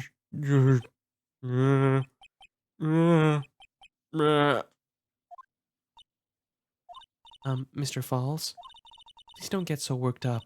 We just want the truth. I got there around 4 o'clock. It's true.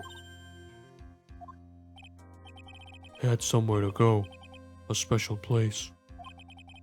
Did you go to this special place before you went to the bridge?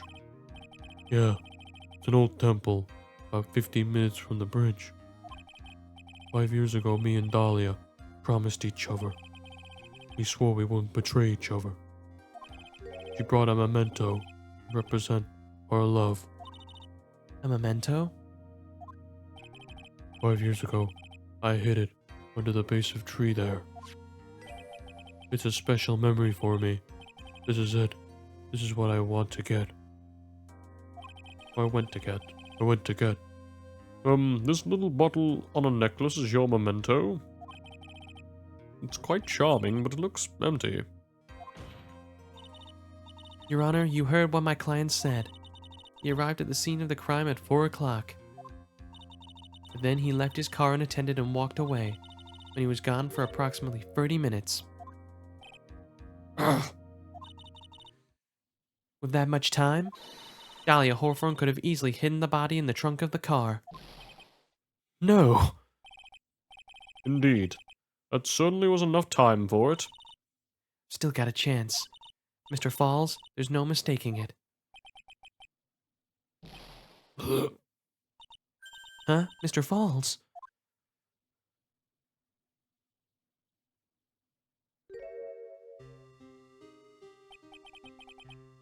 That's enough. Please.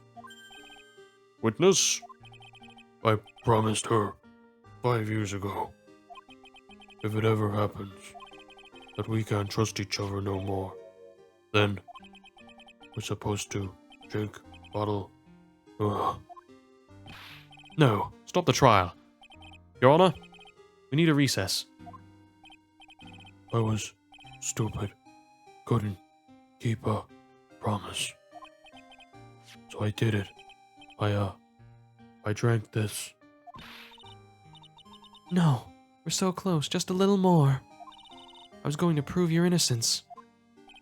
No, don't want that. Don't trust self. Maybe kill again. Kill sweet Dahlia again. Mr. Falls, Mr. Falls. Mr. Armando. Thanks for the coffee.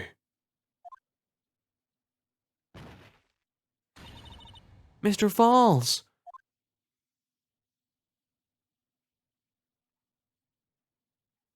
And he's down. And so my first trial ended, suddenly and tragically. It ended with no winners, only losers.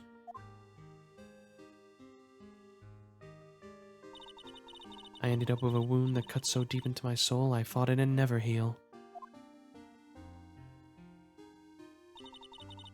I'm sure it was the same for the young prosecutor as well. But one person, the true criminal, Dahlia Hawthorne, she left the courtroom with a secret smile on her demonic sweet face.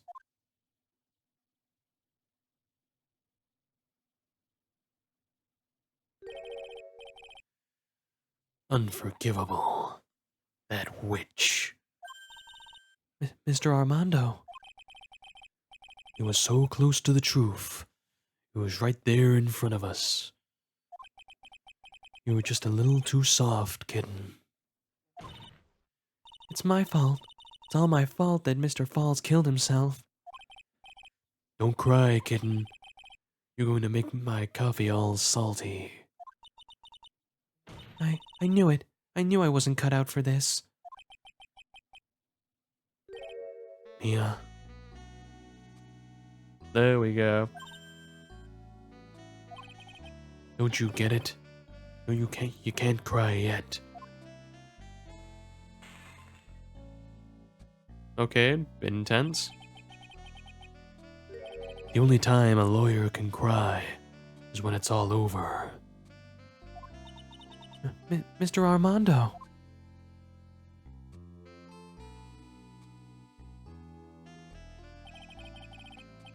He is one enigmatic bastard, you have to admit that.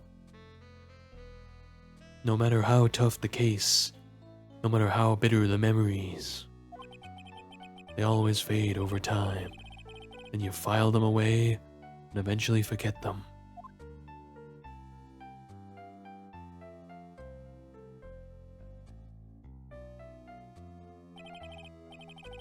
One year later, in this very same courthouse, I myself got wrapped up in that case. Well, we've already seen that case, so we don't need to worry about it.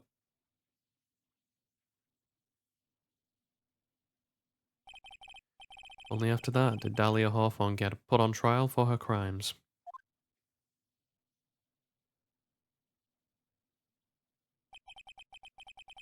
The verdict that was ultimately handed down to her was guilty, of course. Naturally, when the verdict was read, she had a perfect angelic smile on her face.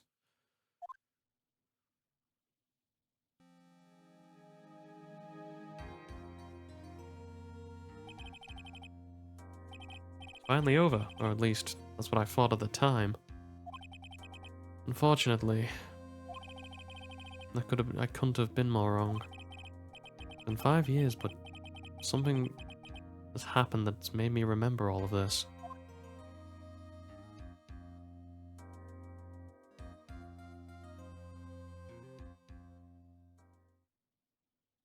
And with that out of the way, we'll save and end it for today. There you go, Bridge to the Turnabout. That's the last case we've got to do in the Trials and Tribulations, and the last case of the original Phoenix Wright trilogy. But for now, that's all the time I've got for today. For people on Twitch, all these get archived to YouTube, BitChute, and Rumble. If you ever want to, watch them, because you miss a stream, you should click on my name, and I think they should be down. The links should be on the right of where you on the right of where my name is. For people on those platforms, as I've just said, if you want to watch live and interact, as I have been doing today, you are more than welcome to. There should be a link in the description of every video that I do to the Twitch channel, as well as any other platform you wish to watch me on. I'd like to thank you guys for watching one final time. I almost forgot. Please like, comment, subscribe, all that good stuff. It does help me out in the algorithm, and I do interact with comments. But now, I'll thank you one final time, and bye-bye.